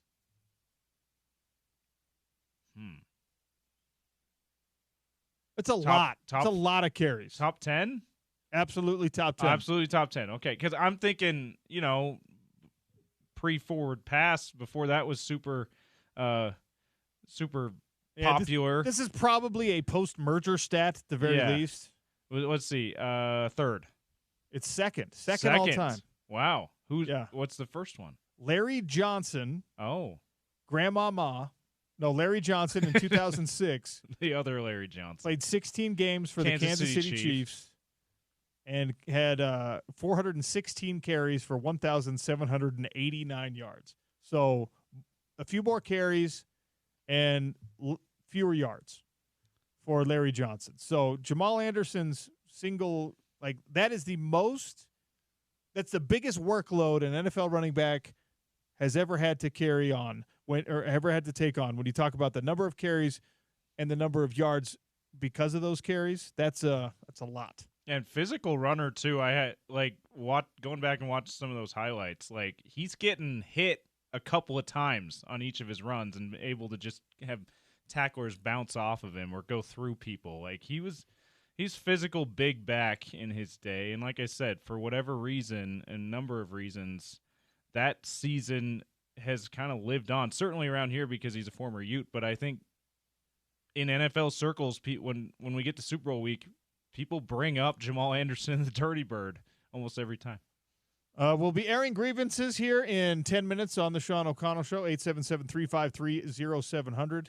Unburden yourself from whatever's on your mind, on your heart, as we head into the weekend. At Real OC Sports, you can also tweet at us.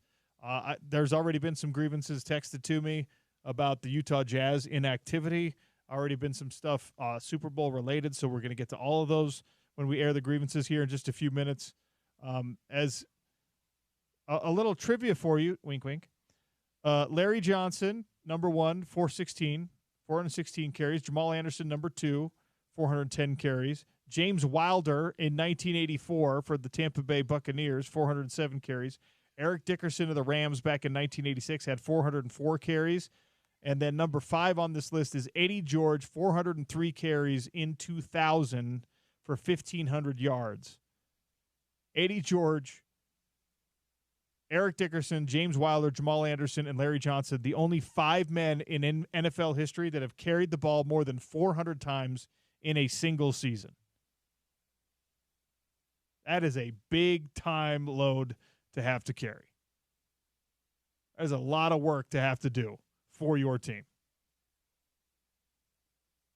Oh, someone was calling? We had a caller asking if he could air his grievance. I told him, call us back in about 10 minutes. We can do it. But I thought it was the Dirty Bird.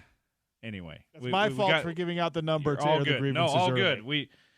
It means we got some interest here on a Super Bowl weekend. Super Bowl grievances and grievances all over the place. So we're marching towards the weekend. We're marching towards the conclusion of an NFL season. The NFL season finishing off is also, of course, the end of the football cycle as we know it. And then there is this long, dark period of sport, James, where we have to wait until June basically for another championship in the pro leagues, at least, to be played. And, of course, March Madness kind of helps out. But there's no football until August after this Sunday. I shouldn't say that. We're going to get the UFL or whatever, the Spring League. The Spring League, which has been better over the last couple of years than past iterations. Does that ever catch on, do you think? And I'm not trying to get over our skis here and ahead of the game.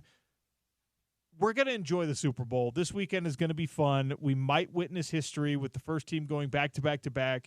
Even if it's the Eagles who win this, it's the conclusion of a really fun story, especially the whole Saquon story arc, where just the injury in New York and being part of a ridiculously bad franchise in New York, and then going to a division rival, which, of course, was very problematic for Giants fans.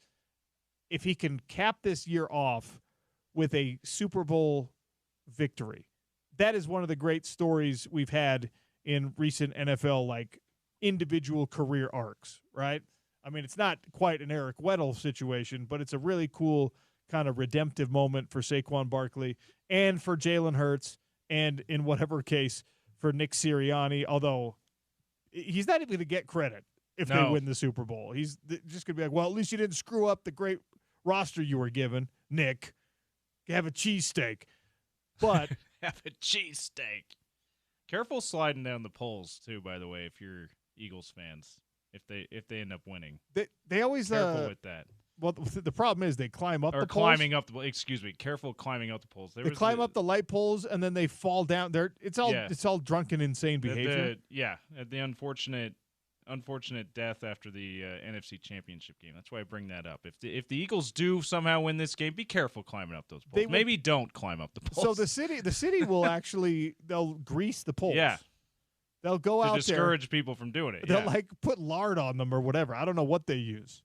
Cheese whiz from all the cheesesteaks. I don't know what they use to grease up the poles to stop people from. Oh, you think we put cheese whiz on our cheesesteak? OC. Well, you could get cheesesteaks with whiz. It's one. I haven't been to Philly yet. I haven't had the Let me tell you something. When you do, because at some point in your life you will go and get yourself a Philly cheesesteak. Run up the rocky steps, but probably walk up. No, you're going to run, okay? Even if it puts you out of breath, you're going to run. When they ask you, do you want whiz or provolone or whatever, do not say cheese whiz. don't say whiz, because it's one of those ingredients. It's like soy sauce. When you put soy sauce on a food, whatever that food is just tastes like soy sauce. Yeah, it overwhelms it. Yeah. That's what Cheese Whiz does. Okay. It's like it's an unnatural product with a very powerful flavor. If you put it on something, it tastes you're having a Cheese Whiz sandwich. So don't do it, James. Okay. Whenever I'll you remember that next time when I go to Philly for the first time, I should say. What is a better conclusion to this season's story? Kansas City winning and going 3 in a row, and Patrick Mahomes and Andy Reid firmly cementing their place as one of the all-time great quarterback-coach duos. And by the way, no end in sight. It's not like Patrick Mahomes is getting old. It's not like Andy Reid has expressed any interest in retirement anytime soon. So they could go 3 in a row, and there's no reason for us to believe that they won't be a major factor for 4 in a row after this. Is that a better story, or is the Philadelphia Eagles – it hasn't been very long for the Philadelphia Eagles since they last had a parade. It hasn't been like this long drought. So, but there is the Saquon element to it. There is the Jalen Hurts doesn't get enough credit. There is the Nick Sirianni was on the hot seat at some point this year, and then they can win a Super Bowl. It would not be dissimilar from what happened in college football with Ryan Day after that Michigan loss, and then he wins a national championship, and everyone's just like, oh, okay, maybe we don't hate the guy, at least for now. Although his coordinators are both gone, so we'll see how long that lasts. Well, the school loves him enough to give him a 7-year extension. Second highest paid coach in college football now, still behind Kirby Smart. Yeah, but I think history three-peat is probably a better story, even though most years I've rooted against the Chiefs winning the Super Bowl. At this point, I think the better story is seeing something that's never happened before. Obviously, in and around Philly, the better story is Philly winning, but I don't like nationally. I think it's the history. It's the three-peat. Okay. Unfortunately, I'm not necessarily. I think I probably will just bite the bullet and cheer for that this year, because I'm not necessarily that interested in this Eagles team winning, and I don't have anything huge against the city of Philadelphia or the Eagles like a lot of people seem to do. They don't do it for me the way the Niners did last year as a non-Niners fan. Just wait until you go to Philadelphia, and then you'll find a reason not to cheer for them. There you go. I cheered for them in the first iteration of this game 2 years ago, but this year I'm like, seen it before. Maybe I'm just going to reluctantly cheer for history here. All right. Up next, the airing of grievances. 877-353-0700 on our Dish Pros text line. You can also call me. You could text them. You could call. You could tweet at Real OC Sports. We're going to air the grievances. Unburden yourself before you head into Super Bowl weekend. Before the show is done today, we're going to update you on the leaderboard at the Phoenix Open for PGA Leaderboard. So there's lots left to get to as we're about half an hour away from the end of the week of the Sean O'Connell Show. Stick around. ESPN 700, 92.1 FM.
Airing of grievances here on the Sean O'Connell Show. But first, we have to get some business taken care of. We neglected the PGA Tour leaderboard update from the Phoenix Open. Brought to you by Uinta Golf. They've got the new G440 driver, delivers a faster ball, pings game-changing forgiveness, all of that. G440 irons are also designed for more distance and control, available right now at Uinta Golf.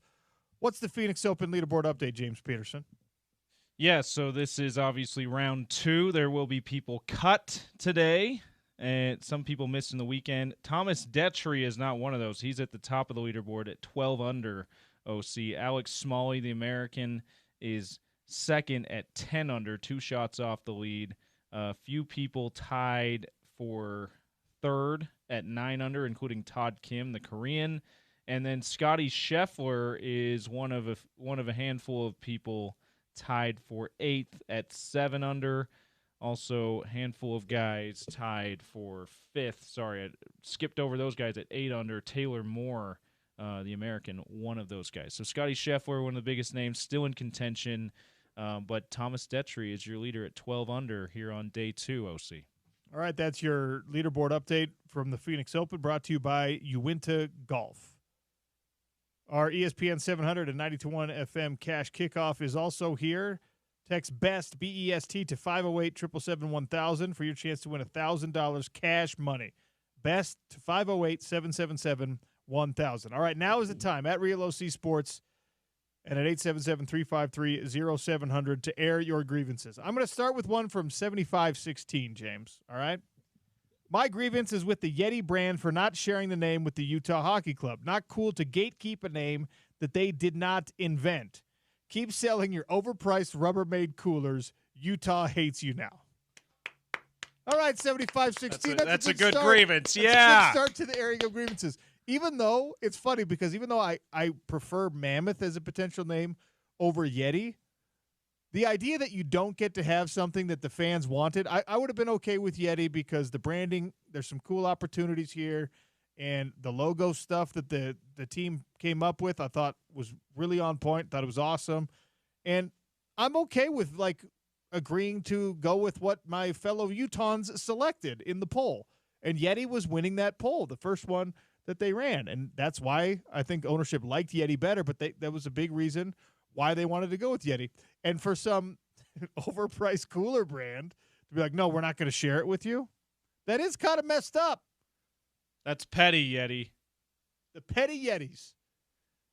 Will Utahns now boycott Yeti coolers? Yeah, you remember when people were smashing Keurig coffee machines because of political reasons we won't get into, but remember those kind of things? I don't remember that. Oh, well, there were videos of people dropping them off their balconies and stuff. That's what we need to do with Yeti coolers. Buy one just to destroy it. By the way, the inventor of the Keurig has come out publicly and said, I wish I never invented Keurig. Okay. Because of the incredible amount of pollution and waste the little plastic cups create. So good thing Keurig's not a sponsor on the show. Yeah. Yeti, the only way that you can get Utahns to love you again is by becoming the title sponsor of the Sean O'Connell Show and overpaying for that honor. That's the only way. That's the only way. We will make sure of it. We will make sure that Utahns love you. Now, until you do that, okay, no hope for you. I have a grievance that came on the show earlier today when I'm watching, and they've got ESPN. We got ESPN on here in the studio, and usually there's Pat McAfee and whatever. And obviously everyone's down to Super Bowl week, right? So there's this rotation of NFL players coming through. And I see this with fighters. I see this with basketball players. But today it was Bryce Young who was on the television, right? And they have the little lower third, it's called, the little graphic underneath his name with his stats, right? Except the most prominent one is his record as a starter, which is garbage. It's terrible. He's like 12-28 or something awful as a starter. When you have someone on for an interview and it's not like them actually playing, they're doing you a favor by coming on and giving you content on your show, don't do the bad stats. When you're creating a graphic, unless the point is to show you how bad this person has been, don't show the bad stats. I have a grievance with that. Yeah.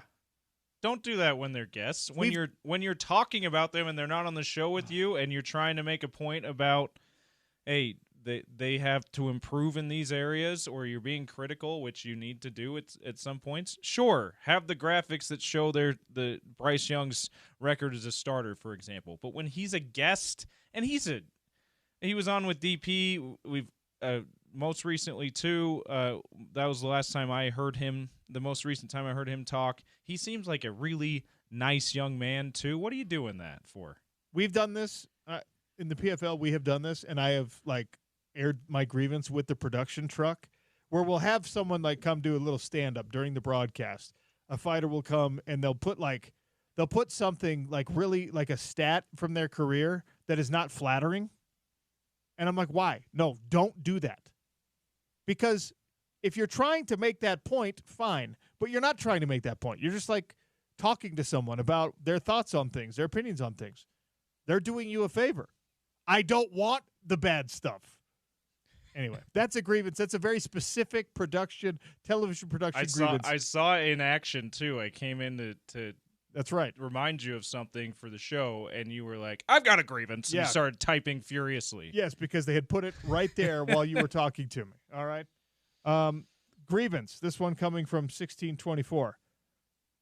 Grievance. The national media thinking everyone cares about a three-peat. If the Chiefs win, I'm not watching the NFL next season. All right.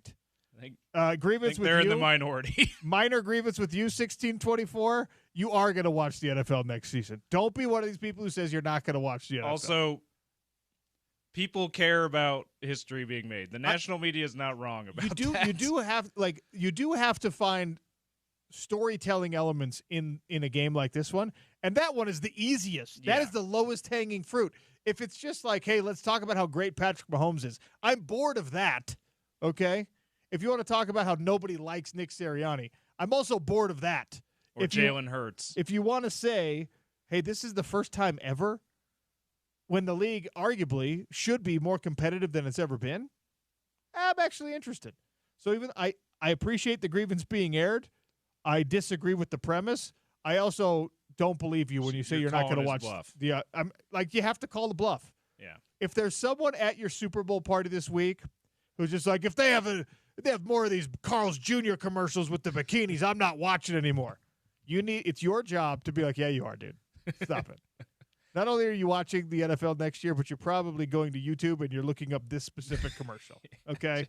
I don't believe you. Probably doing it right now on your phone. No, that's when you go, okay, you want to go outside for a sec, count to 10 maybe, then come back in, and when you're in a better headspace, I invite you to do that. No. Yeah, that's absolutely a lie. Okay. You're watching if the Chiefs win. I have to tell you about this experience I had. First, let me lay some groundwork. Are you a consumer from the classifieds? Do you buy things on KSL? Have you ever purchased things on the KSL classifieds or Craigslist or the Salt Lake Tribune's classified or whatever? Right? Yeah. Okay. Done that before. So you're familiar with the classifieds? Yes. It's a great place for secondary market for jazz and hockey tickets, for example. It's an awesome classifieds. And here this is my genuine thought process. When I'm searching for something, I'm you know what? Let me check out and see if there's anything on KSL. If it's something you need a table, something that's easily sanitized and cleaned, all right, let me see if there's a good folding table on KSL. Let me see if there's a dining table on KSL for that matter. The only thing I don't want to buy is the crusty old mattresses, blankets, stuff that's hard to really get. Okay, so as I've talked about, my family is in the process of choosing how and when to acquire a canine companion. All right, we're trying to find the right time where we're going to be home enough with the puppy, et cetera, et cetera. But I'm well, I got to lay the groundwork at least, so when we find a puppy that we really love, I'm able to pull the trigger. So part of my philosophy in raising dogs is that they should be crate trained because it prevents them from being destructive in your house, and behaviorists say that it's good for the dog to have its own little den space, whatever, right? So I'm okay, I'm going to buy a dog crate.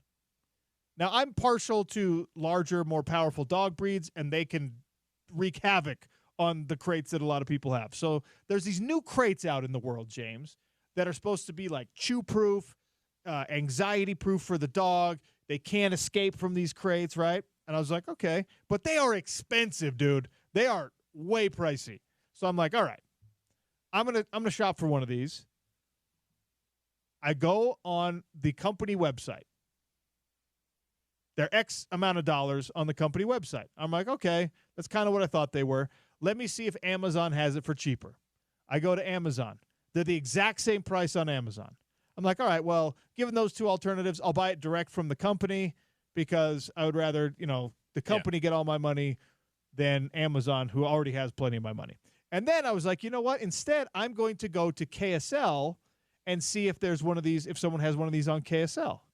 So I go on KSL, James, and this person, there's only one listed on KSL, and they're like, crate's fine, has a very small dent in it, it's cosmetic, doesn't affect the function of the crate at all, totally fine.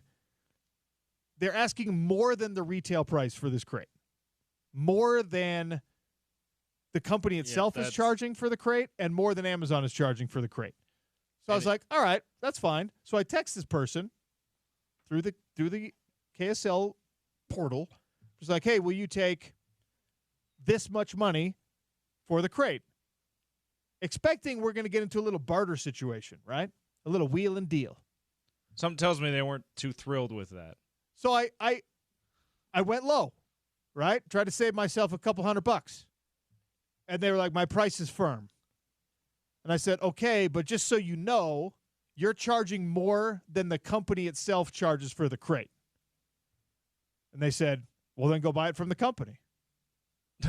I said, and these are all text messages. I don't know if this is a man or a woman or whatever, right? I said, okay, I will.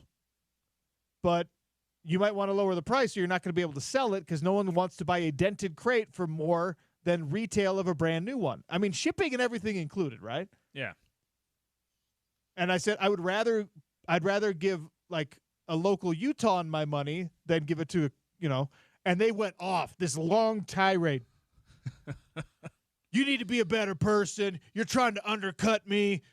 I was like, whoa, you're right. I did try to get myself a good deal on the crate. I've bought things on the classifieds before, and this is usually how it goes. You say, can I get this for less? And they say, no, my price is firm. Or, hey, how about we meet in the middle or whatever? It's like going to an open-air market. Yeah. And you get a little deal or whatever. A little bargain. I was like, yeah. Bartering. I said, yeah, I expected that you might refuse my first offer and meet me somewhere in the middle, but that's fine. Good luck selling. And their response was, be a better person. Oh, my God. So my grievance is with the moron who's listing things on KSL that are used and dented for above retail price. I desperately hope you are listening to this show right now. That is the most ridiculous thing I have ever seen. And yes, you now have a dog crate that is a very specific item and is a pretty high-end item for dog owners, right? Is a very specific, highly priced item that you are charging more than the company who invented and manufactures the actual item is charging. You're never going to sell it, and you're going to be stuck with that. And I'm glad. All right? I feel better having aired that grievance, James. And to tell you to be a better person. Well, I mean, it's like, oh man. If they do sell it at that price, they're ripping off whoever bought it at that price. So who's the bad person now? So you're charging more than it is worth. So I've got a mirror for you to look into, my guy. Wow. Yeah, I have not been in that kind of a situation before on the classifieds. That's quite the unique situation. You ready for my grievance? I'm very ready for your grievance. It sounds like it's, looking at the text line, it's a popular one.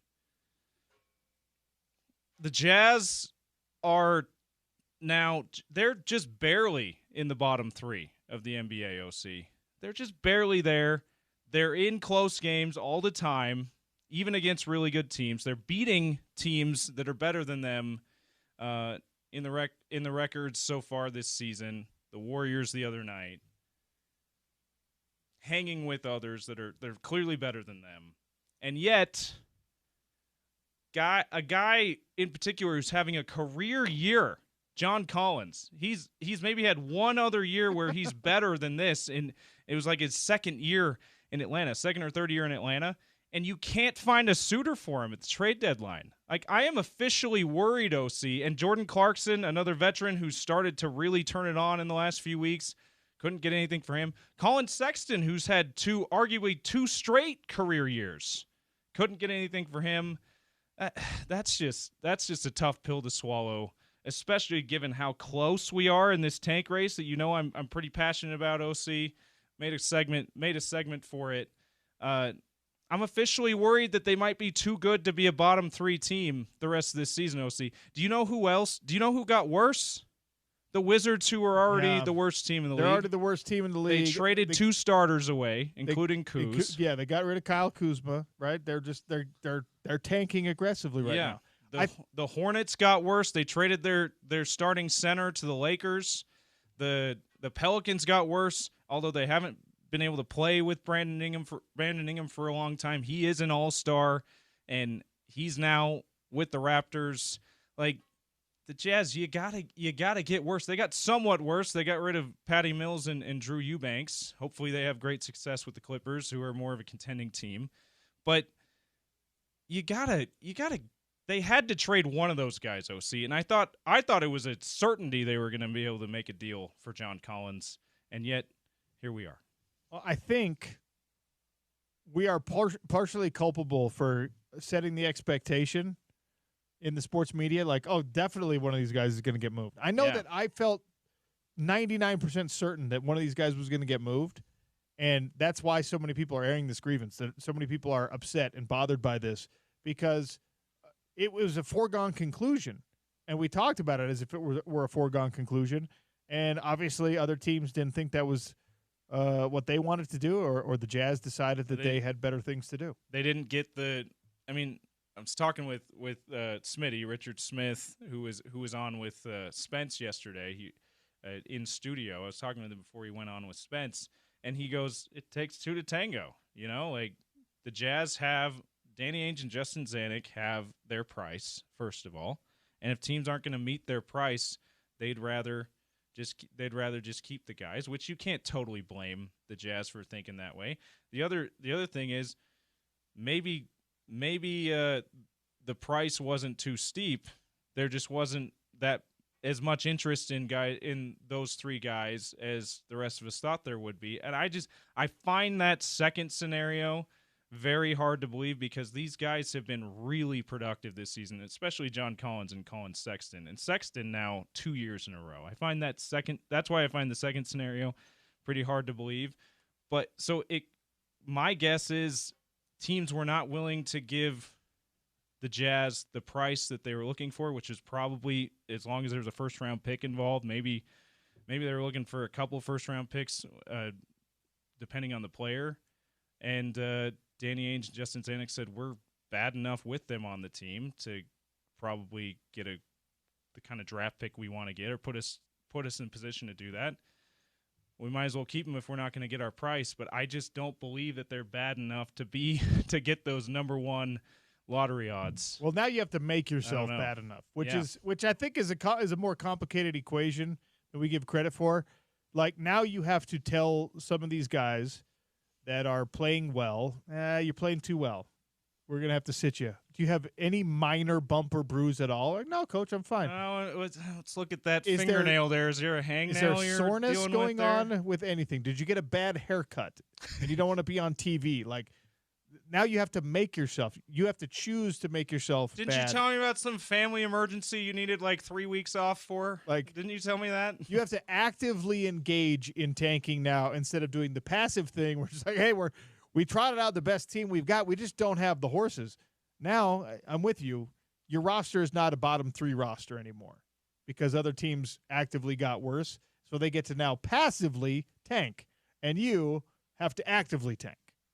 Yeah. It makes me worried, OC, because, listen, we've seen the lottery odds not matter all that much. We've seen teams with the 5th or 6th best lottery odds get the number 1 overall pick before. But you want yourself in that bottom 3 so you have the absolute best lottery odds. You just do, especially in a year where you've got a surprise like Cooper Flagg, who looks like he could be a legitimate star in the league in the future. All right, we'll take our final break here on the Sean O'Connell Show. We'll turn things over to the drive. It's actually going to be Porter Tony Larson, Parks and Porter Larson? Yeah, Porter Larson, Tony Parks filling in for Spence. Okay, great. Spence going out of town to watch some Super Bowl. 2 tickets to Incubus. We're going to give that away with some trivia next on the Sean O'Connell Show. ESPN 700, 92.1 FM.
All right, wrapping things up here on the Sean O'Connell Show. I've got 2 Incubus tickets to give away. They're coming to the Utah First Credit Union Amphitheater in July.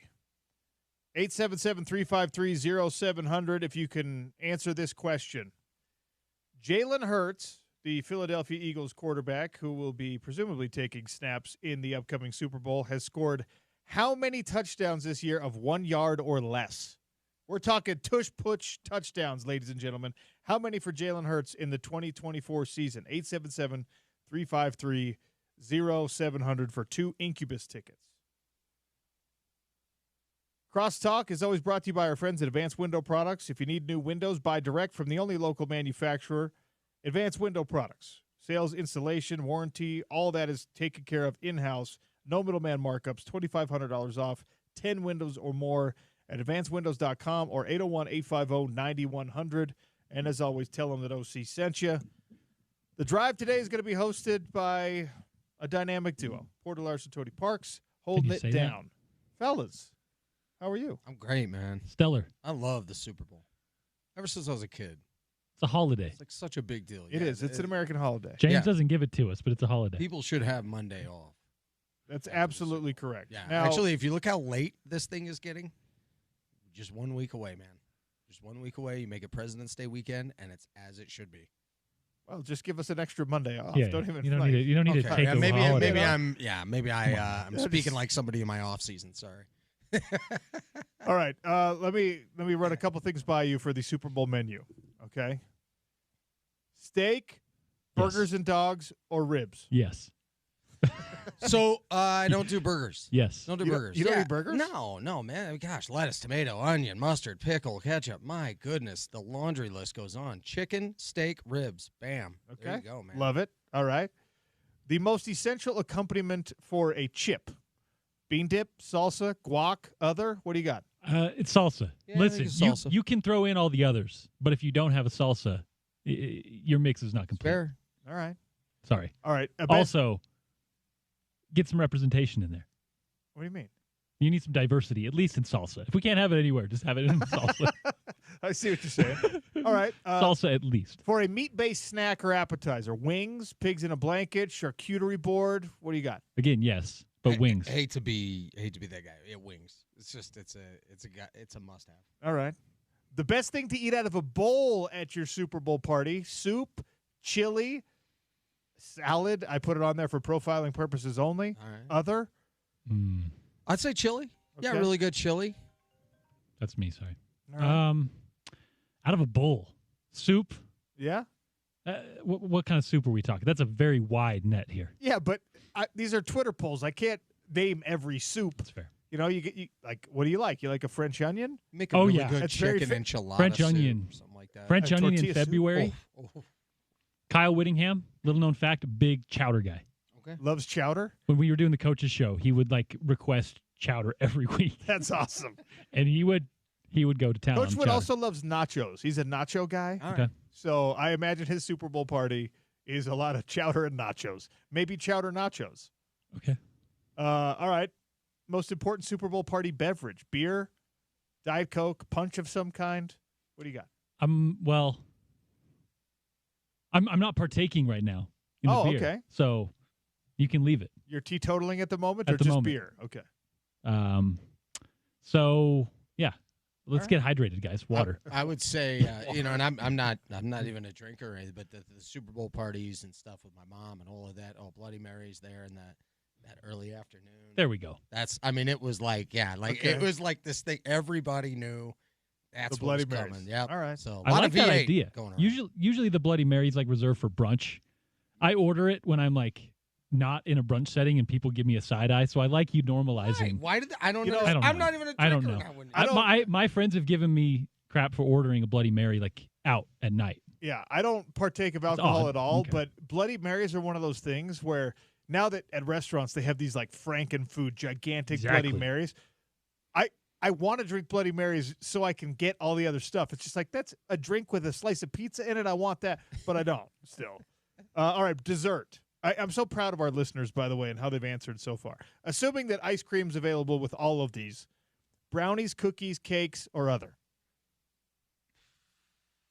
I'm going brownies.